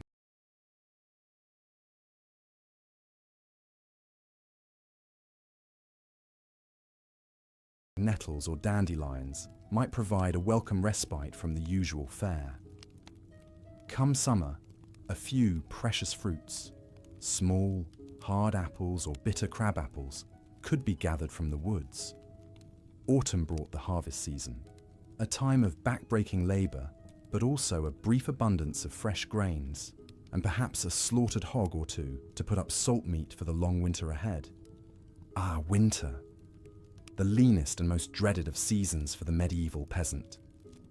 As the days grew short and the nights bitter cold, families huddled around smoky hearths, bellies pinched with hunger. What little food remained from the harvest had to be carefully hoarded, doled out in small portions to make it last until spring. This was the time of year when the pottage grew thinner and more watery, the bread even harder and more tooth-breaking. Starvation was a constant spectre, waiting to claim the weak and vulnerable. It's hard for us to imagine such a precarious existence where a single failed crop could spell doom for an entire village. Yet for most people in the Middle Ages, this was the grim reality of daily life. They lived at the mercy of the elements, the nobility, and the often cruel whims of fate. A mouth to feed was a burden as much as a blessing, another empty belly to fill from limited resources. Even those slightly higher up the social ladder, like skilled craftsmen or prosperous freemen, rarely enjoyed much better fare than their poorer neighbours. A bowl of pottage might be enriched with a bit of precious butter or a scrap of meat. But the fundamental monotony remained. The same could be said for the monks in their abbeys and monasteries. While they generally ate better than the laity, subsisting on bread, cheese, fish, and ale, their diet was still quite Spartan by modern standards. Rich spices and exotic ingredients were reserved for the tables of the nobility. Speaking of ale, it was the common drink of the Middle Ages, consumed by young and old alike. Clean drinking water was often scarce, and the fermentation process provided some protection against waterborne illnesses. But even this small comfort could be adulterated by unscrupulous brewers stretching their product with unsavory additives. Dishonest bakers might do the same with bread, mixing the precious wheat flour with cheaper grains, bran, or even sawdust and chalk. Such deceits were officially frowned upon and could be harshly punished if discovered, but the desperate realities of the time made them all too common. This was a world where food was a daily struggle, a relentless cycle of toil and hunger for all but a privileged few. The nobles in their grand halls, dining on elaborately prepared dishes and fine wines, seemed to inhabit an entirely different plane of existence from the grimy, half-starved peasants working their lands. It was a stark divide, one that bred resentment and sometimes open rebellion. But more often, it bred a sort of grim resignation, an acceptance that this was simply the way things were. A peasant's lot was to suffer and endure, to eke out a meagre living from an unforgiving land and hope for a better life in the hereafter. Yet even in the midst of such hardship, there were small moments of respite and celebration. Holidays and feast days provided brief glimpses of plenty, when even the poorest might enjoy a bit of meat or a sweet pastry. Weddings, christenings, and other milestones were marked with communal meals, a chance for neighbours to come together and share what little they had. These fleeting moments of conviviality made the hard times more bearable, a reminder that even in the face of great adversity, the human spirit could endure. And endure they did, these hard-bitten medieval folk.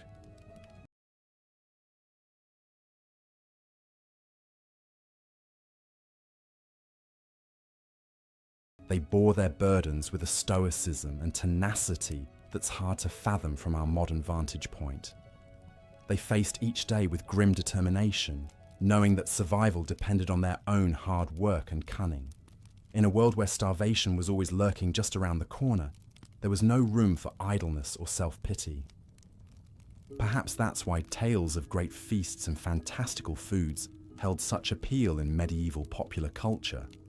In a society where hunger was the norm, stories of tables groaning under the weight of succulent meats, fresh fruits, and sweet delicacies offered a tantalizing escape from reality. Myths and legends often featured magical cauldrons that never ran empty or enchanted lands where no one ever went hungry. These fanciful tales spoke to a deep, unquenchable yearning for plenty in a world defined by scarcity. But while the medieval peasant might dream of such wonders, their daily reality remained one of unrelenting hardship. The spectre of famine was never far away, ready to descend at the first sign of blight or drought. And even in good times, the diet of the common folk was woefully inadequate by modern nutritional standards. Heavy on grains and light on pretty much everything else, it left much of the population malnourished and susceptible to disease. This chronic malnutrition had far-reaching effects on medieval society. It stunted growth, weakened immune systems, and made childbirth even more perilous than it already was. It sapped strength and vitality, leaving peasants ill-equipped to handle the back-breaking labor that was their lot in life. And it contributed to the general sense of misery and desperation that hung over so much of the medieval world like a pall. Yet despite it all, life went on. Crops were planted and harvested, babies were born and raised, and the great wheel of existence kept turning. The medieval peasant might not have had much in the way of material comforts, but they had their faith, their family, and their community to sustain them. They found joy where they could, in the simple pleasures of a warm fire on a cold night or a full belly after the harvest feast. And they endured season after brutal season with a resilience and fortitude that's hard not to admire. So the next time you sit down to a meal, take a moment to savor the incredible variety and abundance at your fingertips. Spare a thought for your medieval ancestors who lived and died by the whims of the harvest. And be grateful for the centuries of progress and plenty that separate us from those grim, hungry times. Because while the medieval peasant might have dreamed of a magical land of endless feasts, we're lucky enough to live in a world where that dream is tantalizingly close to reality. And that's a privilege we should never take for granted. The plight of the medieval peasant was further compounded by the unbalanced nature of their diets. While the nobility feasted on a cornucopia of meats, fruits, and vegetables, the average serf subsisted on a meager fare dominated by grains. Porridge, gruel, and coarse bread formed the backbone of their sustenance, supplemented by whatever small morsels they could eke out from their labors. A typical peasant family might count themselves fortunate to have a cow, a pig, or a small flock of chickens. However, the milk, eggs, and meat these animals provided were a rare treat, reserved for special occasions or times of dire need. More often than not, any surplus was sold or paid as rent to their feudal lord, leaving little for the family's own consumption. Imagine, if you will, the stark contrast between a noble's lavish feast and a serf's humble meal. In the great hall of the castle, the tables groan under the weight of roasted meats, savory pies, exotic fruits, and fine cheeses. The air is filled with the aroma of saffron, cinnamon, and cloves, as richly attired lords and ladies dine with gusto. Meanwhile, in the cramped hovel of a peasant family, a pot of thin gruel bubbles over the fire. The mother carefully portions out the meager serving, ensuring each member of the family receives just enough to stave off the gnawing hunger in their bellies. The children's eyes widen at the sight of a small crust of bread, a precious addition to their usual fare. The unbalanced nature of the peasant diet took a heavy toll on their health. Malnutrition was rampant, weakening the immune system and leaving the population vulnerable to disease. Scurvy, caused by a lack of vitamin C, was a common affliction, leading to bleeding gums, loose teeth, and eventually death if untreated. In times of famine, known as seasons of dearth, the situation became even more dire. Crop failures due to drought, flooding, or pests could spell disaster for entire regions. With no reserves to fall back on, peasant families were left to starve, their weakened bodies succumbing to hunger and disease. One particularly harrowing tale comes from the chronicler Henry of Livonia, who described a famine in the early 13th century. He wrote of peasants driven to such desperation that they resorted to eating dogs, cats, and even the corpses of the dead. While such extreme measures were rare, they serve as a grim reminder of the precarious nature of life for the medieval peasantry. The unequal distribution of food in medieval society was a stark reflection of the rigid class hierarchy that defined the era. While the nobility enjoyed a varied and plentiful diet, the vast majority of the population lived on the brink of starvation, their meals a monotonous and meager affair.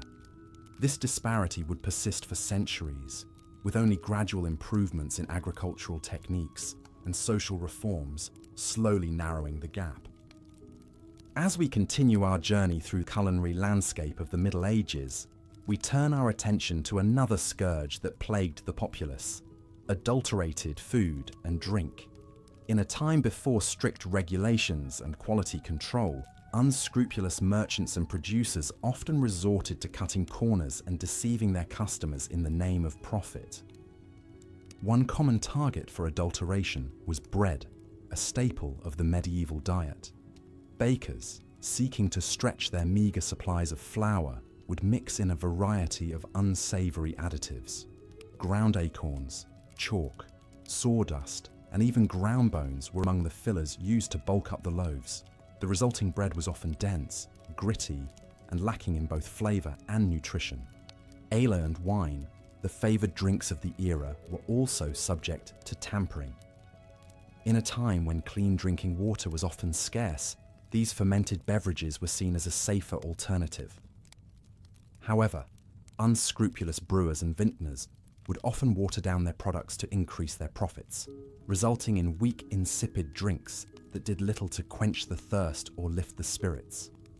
The story of Agnes, the alewife, illustrates the temptation to adulterate one's wares.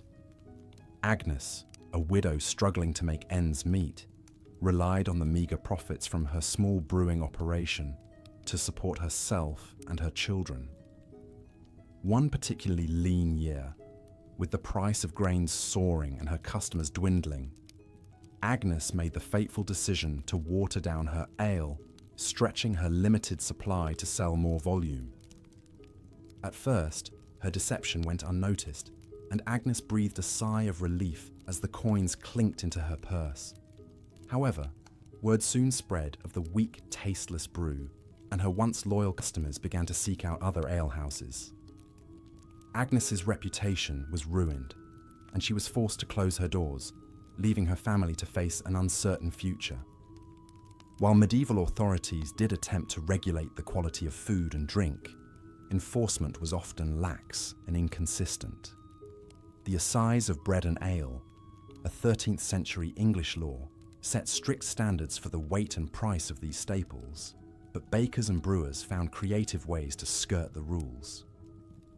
Fines and public humiliation were common punishments for those caught adulterating their products, but the lure of easy profits often outweighed the risk of getting caught. The prevalence of adulterated food and drink in medieval society added yet another layer of misery to the already challenging lives of the common people. Not only were their diets monotonous and nutritionally deficient, but they also had to contend with the constant threat of being cheated or sickened by unscrupulous producers. It was a harsh reminder of the powerlessness of the masses in the face of a system stacked against them. As we delve deeper into the realities of medieval food, it becomes increasingly clear that the romantic image of a bountiful, rustic past is a far cry from the truth. For the vast majority of the population, eating was a daily struggle, fraught with scarcity, monotony, and the ever-present spectre of adulteration. In a world where food was quite literally a matter of life and death, the medieval peasant had little choice but to make do with whatever meager sustenance they could scrape together. But the challenges of medieval dining were not limited to the quality and quantity of the food itself. The very environment in which people ate was often a source of discomfort and even danger. In our next chapter, we will explore the unsanitary conditions that plagued the medieval world and how they contributed to the overall misery of the era's culinary landscape. Picture, if you will, a typical peasant dwelling in the Middle Ages. The small, cramped space is shared not only by the human occupants, but also by a menagerie of livestock. Chickens peck at the dirt floor, while a pig roots in the corner, seeking out any stray scraps of food. The air is thick with the pungent aroma of unwashed bodies, animal dung, and wood smoke. In such close quarters, the line between living space and barnyard was often blurred. Livestock were kept indoors not only for their own safety, but also for the warmth they provided during the cold winter months. However, this practice came at a steep price in terms of sanitation and hygiene. Animal waste combined with the general lack of cleanliness created a breeding ground for disease. Flies buzzed incessantly, spreading filth and contamination from one surface to another.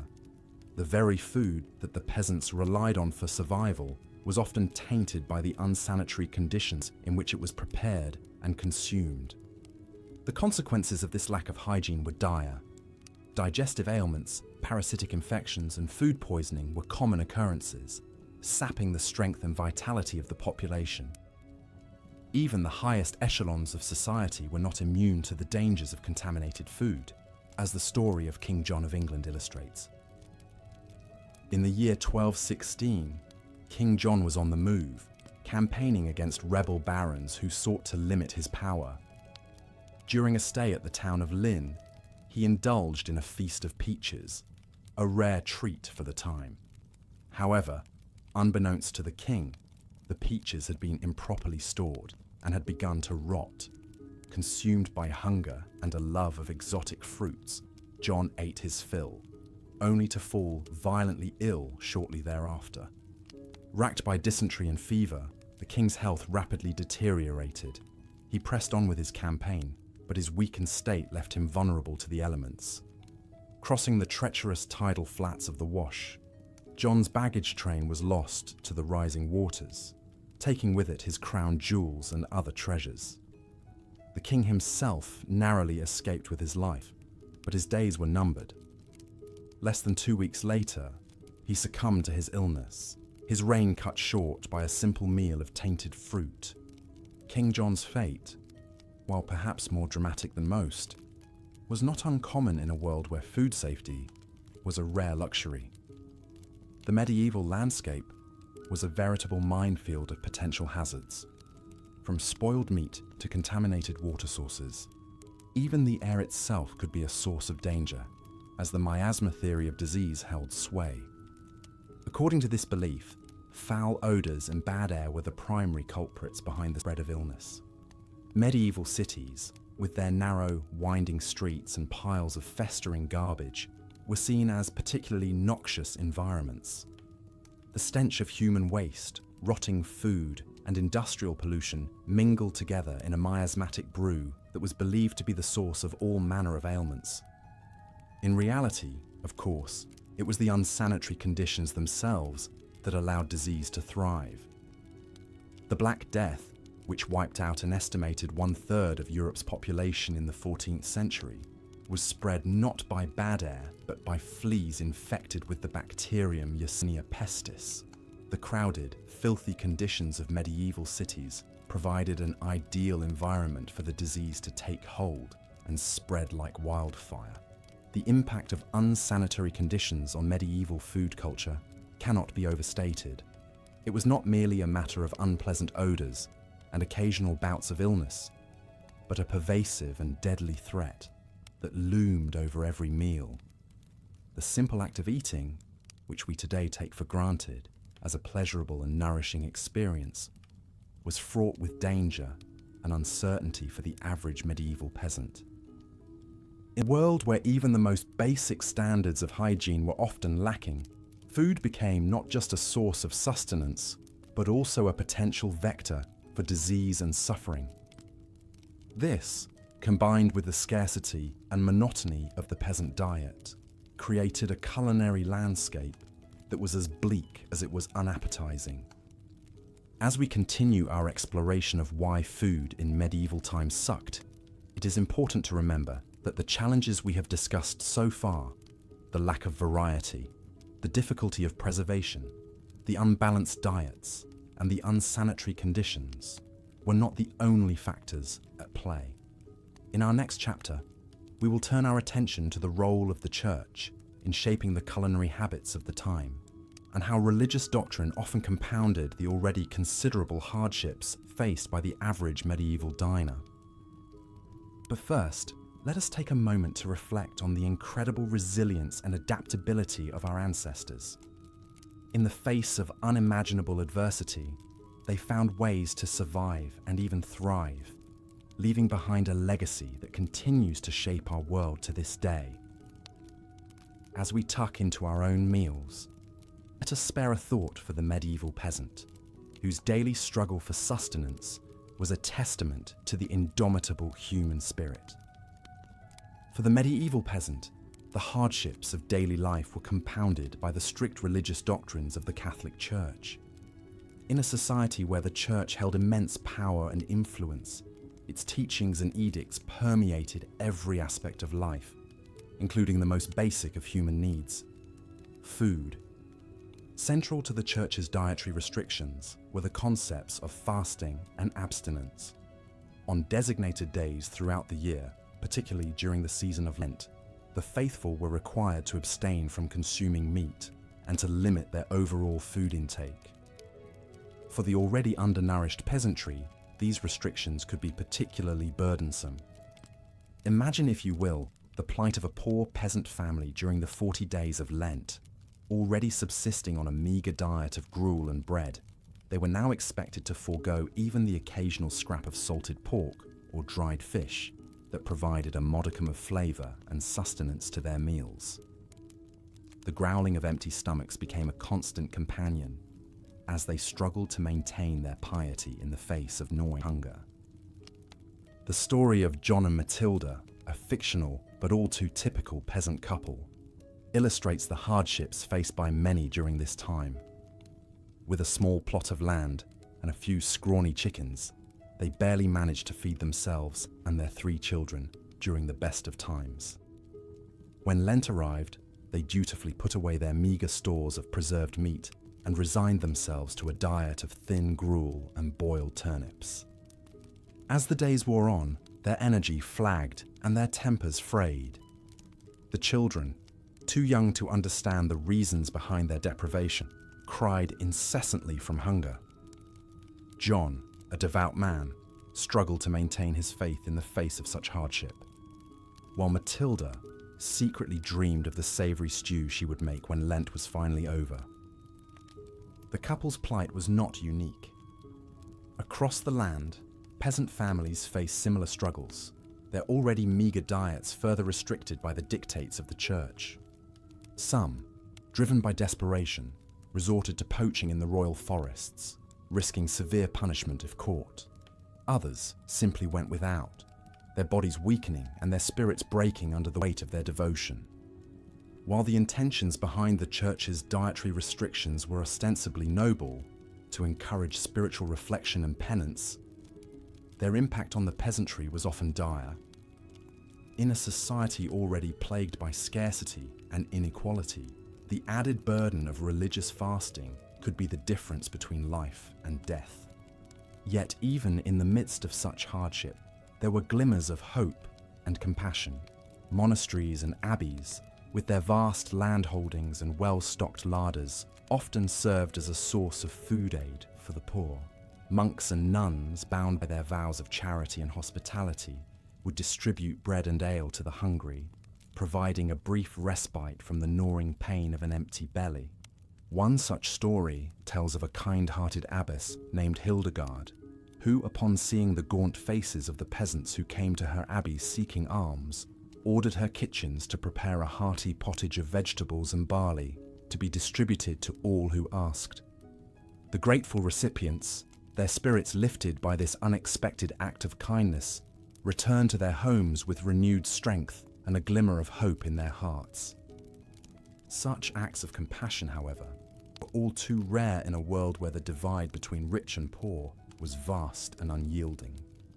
The Church, for all its teachings of love and charity, was often complicit in maintaining the rigid social hierarchy that kept the peasantry in a state of perpetual poverty and hunger.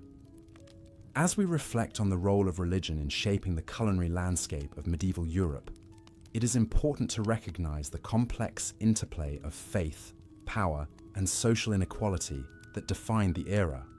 For the peasantry, food was not merely a matter of sustenance, but a daily reminder of their place in a world where even the most basic of human needs could be subject to the whims of the powerful. In our final chapter, we will explore the concept of the medieval feast and how it served as a stark contrast to the daily realities faced by the common people. Through the lens of this lavish display of wealth and abundance, we will come to understand the true depths of the inequality that defined the era and the ways in which food served as both a source of nourishment and a symbol of social division. But first, let us pause for a moment and imagine ourselves in the place of the medieval peasant, their hunger a constant companion, and their faith tested by the unyielding dictates of the church. In their struggles and their resilience, we may find a deeper appreciation for the abundance and choice that we so often take for granted in our own lives. As we have seen, the life of a medieval peasant was one of constant hardship and deprivation, with food being a daily struggle rather than a source of pleasure or comfort. Yet, in stark contrast to this bleak reality, there existed another world entirely, that of the royal feast. In the great halls of castles and palaces, the nobility would gather to indulge in lavish banquets that were a far cry from the meagre fare of the common people. These feasts were not just a display of wealth and power, but also a symbol of the vast chasm that existed between the ruling class and the masses. Imagine, if you will, the scene of a grand medieval feast.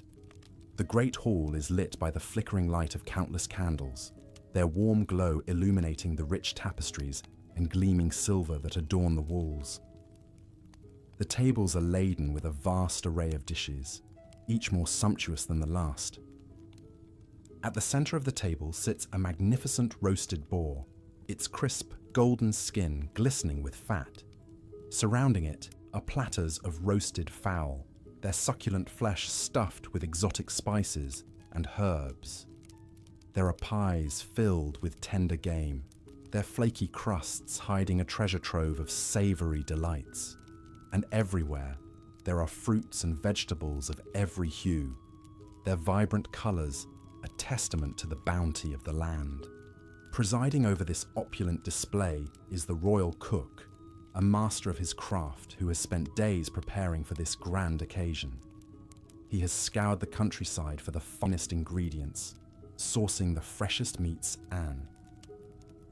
Part 4. Adulterated food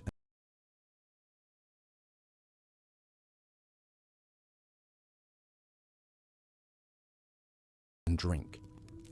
In the dimly lit, cramped streets of a medieval town, a baker named Alric wiped the sweat from his brow as he toiled over his latest batch of bread.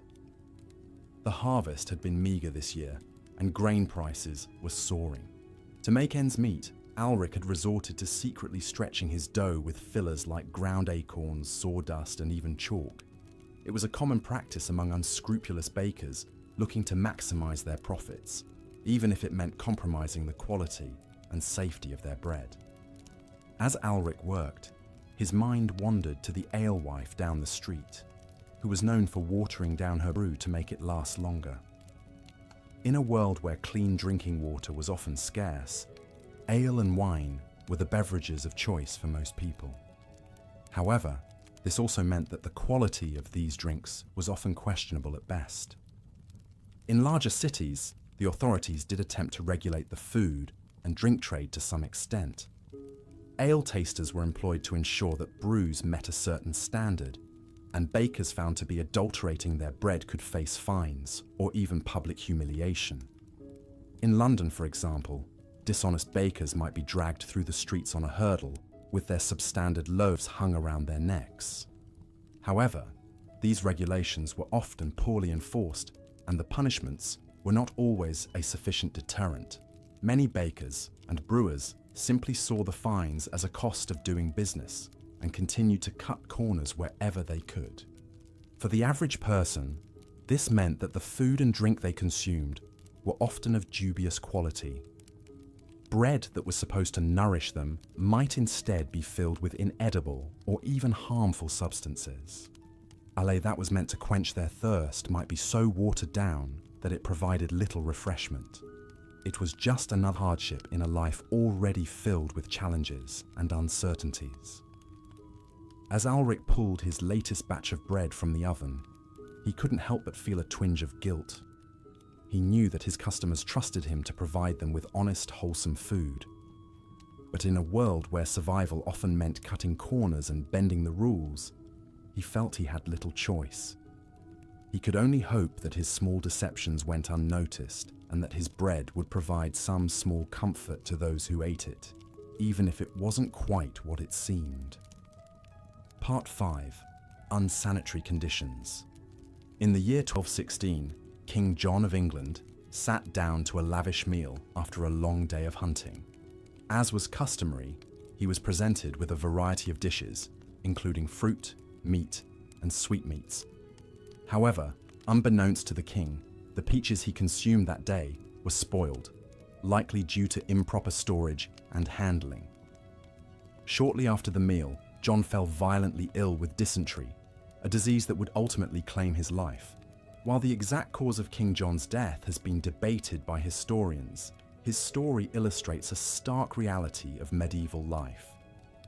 Unsanitary conditions were rampant, and they took a serious toll on people's health and well-being.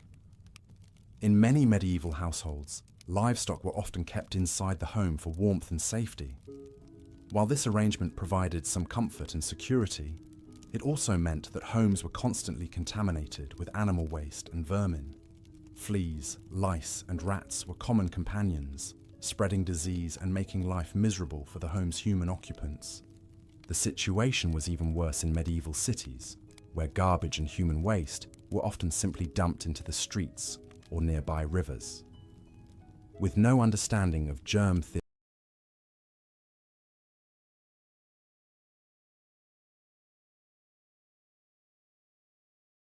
or the importance of hygiene, people lived in close proximity to filth and squalor, creating the perfect breeding ground for disease. The consequences of these unsanitary conditions were severe. Dysentery, like that which killed King John, was a common killer, spread through contaminated food and water. Other diseases like typhoid fever, cholera, and even the dreaded Black Death also thrived in the filthy conditions of medieval cities. For the average person, there was little escape from the constant threat of illness. Even the food they ate and the water they drank were often tainted with disease-causing microbes. In a world without antibiotics or modern medical knowledge, even a minor infection could quickly become life-threatening. The story of King John's death, while notable due to his status, was far from unique. For rich and poor alike, the spectre of disease and death was a constant presence, fueled in large part by the unsanitary conditions in which they lived.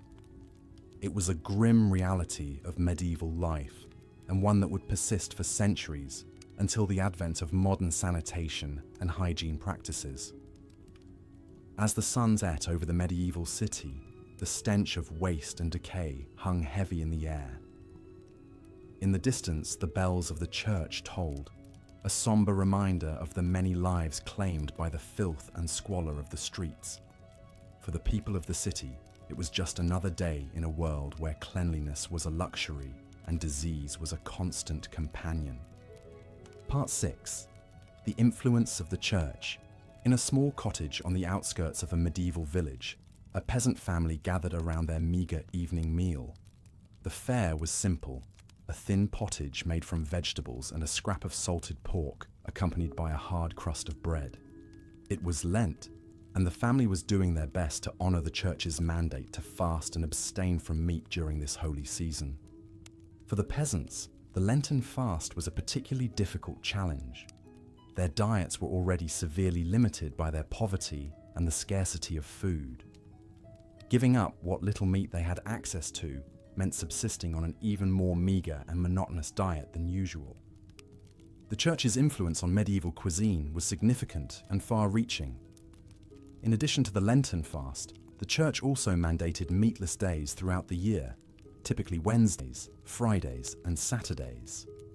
For the wealthy, These restrictions were an inconvenience, but for the poor, they could mean the difference between a full belly and hunger. Despite the hardships imposed by the church's dietary rules, there were some small consolations.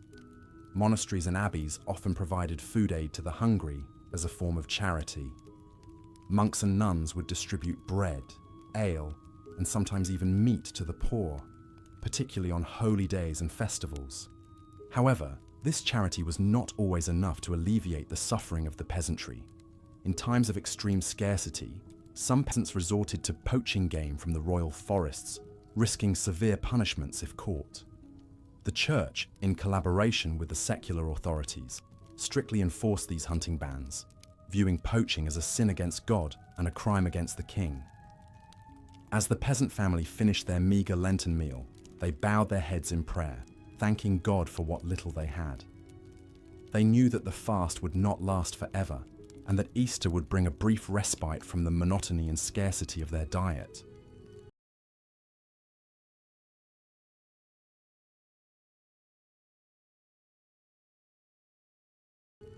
But they also knew that the church's influence on their daily lives would continue long after Lent had ended.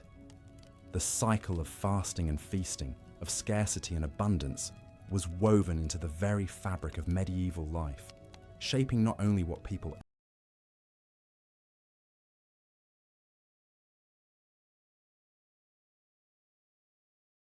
ate, but how they lived and worshipped. In the grand cathedrals and humble parish churches, the priests preached the virtues of fasting and self-denial. But for the peasants, these virtues were not a choice, but a necessity. They lived their lives in the shadow of the church, their stomachs growling with hunger as they prayed for a better world to come. Part 4. Adulterated food and drink. Even when food was available, there was no guarantee it would be wholesome or pure. In a world without industry regulations or safety standards, deception and corner cutting ran rampant. Imagine the plight of the humble baker, eking out a living by selling his bread to the townsfolk. Desperate to stretch his meager supply of flour, he might resort to mixing in fillers like ground acorns, sawdust, or even chalk. While these additives may have bulked up the loaves, they certainly didn't make for a nutritious or appetizing meal. The bakers weren't the only culprits, though. Unscrupulous brewers and vintners were notorious for watering down their wares to maximize profits. In a time when clean drinking water was often scarce, people relied on ale and wine to quench their thirst, but the alcohol content of these beverages was often much lower than advertised, leaving the drinker unsatisfied and still parched. Picture an alewife in a bustling town, surrounded by thirsty patrons clamoring for a pint. She ladles out the weak, watery brew with a guilty conscience, knowing that she's cheating her customers. But what choice does she have? The taxes are high, the grain is expensive, and she needs to make ends meet somehow. She silently thanks the heavens that most of her clientele are already too drunk to notice the deception. It wasn't all selfish greed driving these acts of food fraud. In a society plagued by scarcity and hunger, many people simply couldn't afford to be picky. They'd gladly accept a loaf of bread filled with sawdust over no bread at all. And when crops failed and famine struck, people resorted to eating whatever they could get their hands on just to survive. Grass, roots, even tree bark. Attempts were made by authorities to crack down on food adulterators. In England, the Assize of Bread and Ale in the 13th century set out harsh penalties for bakers and brewers caught cheating their customers. Fines, public humiliation, even corporal punishment awaited those who dared to tamper with the purity of the staples. But with limited means of enforcement and the constant pressure of scarcity, such laws did little to stem the tide of food fraud in the medieval world. So the next time you bite into a fresh, crusty baguette or sip a cool, crisp lager, take a moment to appreciate how far we've come. In our world of abundant food choices and stringent quality control, it's easy to forget that for our medieval ancestors, every morsel was a gamble, and a full belly was never a guarantee. Their daily sustenance was often as much a product of deception and desperation as it was of nourishment and pleasure. Part 5.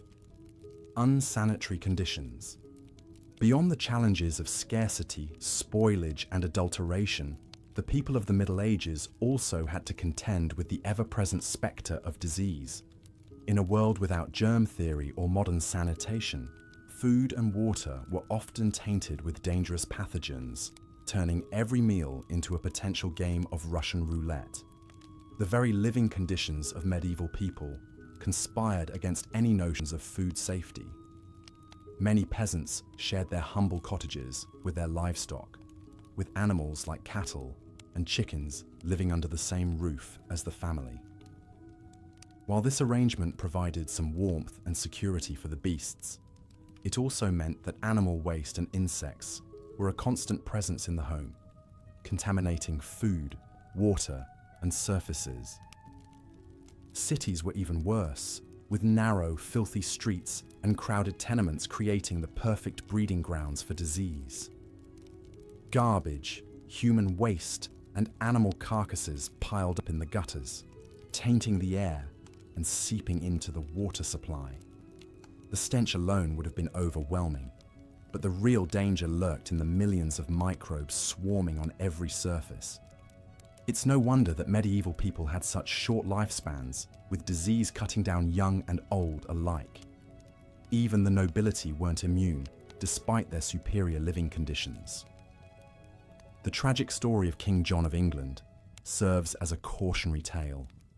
In 1216, while on a military campaign, the king gorged himself on peaches and cider, only to fall violently ill and die a few days later. Chroniclers at the time attributed his death to gluttony, but modern historians suspect that the real culprit was more likely food poisoning from contaminated fruit. The greatest scourge of the medieval world, the Black Death, was in part enabled by the unsanitary conditions that people lived in. The plague was spread by rats and fleas, which thrived in the squalor of medieval cities and towns. With garbage and waste piling up and hygiene standards virtually non-existent, it was only a matter of time before the pestilence took hold, wiping out a third of Europe's population. It's a grim picture, but it's important to remember that medieval people weren't ignorant or unconcerned about cleanliness. They may not have understood the science behind disease transmission, but they recognized the importance of keeping food and water clean. Monasteries and hospitals often had strict hygiene rules, and medieval housewives took great pride in keeping their homes as spotless as possible. But in a world without refrigeration, proper sewage systems, or clean running water, there was only so much that could be done. Every day was a battle against the forces of decay and contamination, and all too often, those forces won out. So the next time you enjoy a meal in a clean modern kitchen, spare a thought for your medieval ancestors who fought that battle every day of their lives, with the odds stacked firmly against them. Part 6. The influence of the Church. In the medieval world, the Catholic Church loomed large over every aspect of life, and food was no exception. For the faithful, the religious calendar dictated what could be eaten and when, adding an extra layer of complexity to an already challenging food landscape. The Church mandated strict fasting and abstinence rules, particularly during the penitential season of Lent. For 40 days before Easter, meat was strictly off the menu, as were dairy products, eggs, and even olive oil in some regions. Fish was sometimes permitted, but for many poor peasants, even that was a luxury they could ill afford. Imagine the struggle of a peasant family, already living on the brink of starvation, faced with the prospect of giving up what little meat and dairy they had for the sake of spiritual purity. The growling stomachs and weakened bodies were a small price to pay, they were told, for the promise of eternal salvation. But that was cold comfort for a mother watching her children grow thin and listless from hunger. Even outside of Lent, the Church's influence could be felt in the rhythms of the weekly menu. Wednesdays, Fridays, and Saturdays were designated as lean days, when meat was forbidden. For the wealthy, this simply meant substituting fish or other luxuries. But for the poor, it often meant going without any animal protein at all. There were some small mercies, however. Monasteries and abbeys often provided food aid to the hungry as part of their mission of charity. Monks would distribute bread, soup, and ale to the needy, offering a rare respite from the gnawing hunger that was a constant companion for so many. Some even opened their doors to travelers, providing a warm meal and a bed for the night to those who could not afford an inn. But even this generosity had its limits. The church was also a major landowner, controlling vast swaths of agricultural land and forests. Peasants who dared to poach game from these lands to feed their families faced severe punishment, including fines, flogging, and even exile. The irony of a supposedly charitable institution hoarding its wealth while its flock starved was not lost on many. The impact of the church's dietary restrictions on the medieval populace cannot be overstated. For people already struggling to find enough to eat, the added burden of religious fasting and abstinence could be the difference between life and death. And yet, the fear of eternal damnation was a powerful motivator, driving people to endure even the most extreme privations for the sake of their immortal souls. Today, we may look back on these practices as archaic and even cruel, but for medieval people, they were a fundamental part of the fabric of life. The church's hold on the hearts and minds of the faithful was unquestioned, and its dictates carried the weight of divine law. To defy them was to risk not only earthly punishment, but the fires of hell itself. And so, with gritted teeth and growling bellies, the people of the Middle Ages soldiered on, secure in the knowledge that their suffering would be rewarded in the world to come. And so we come to the end of our journey through the dismal depths of medieval cuisine. It's a testament to human resilience that people managed to survive and even thrive at times on such a meager and unreliable food supply. The scarcity, the spoilage, the sheer monotony of gruel and gruel again. It's enough to make one grateful for the simple pleasure of a crisp apple or a well-spiced curry. Can you imagine the astonishment on a medieval peasant's face if they were transported to a modern supermarket? The gleaming aisles packed with more food than a king's banquet hall, the rainbow of fresh fruits and vegetables in the produce section, the fragrant loaves of bread that would have seemed like manna from heaven to a hungry serf, and the sheer abundance of it all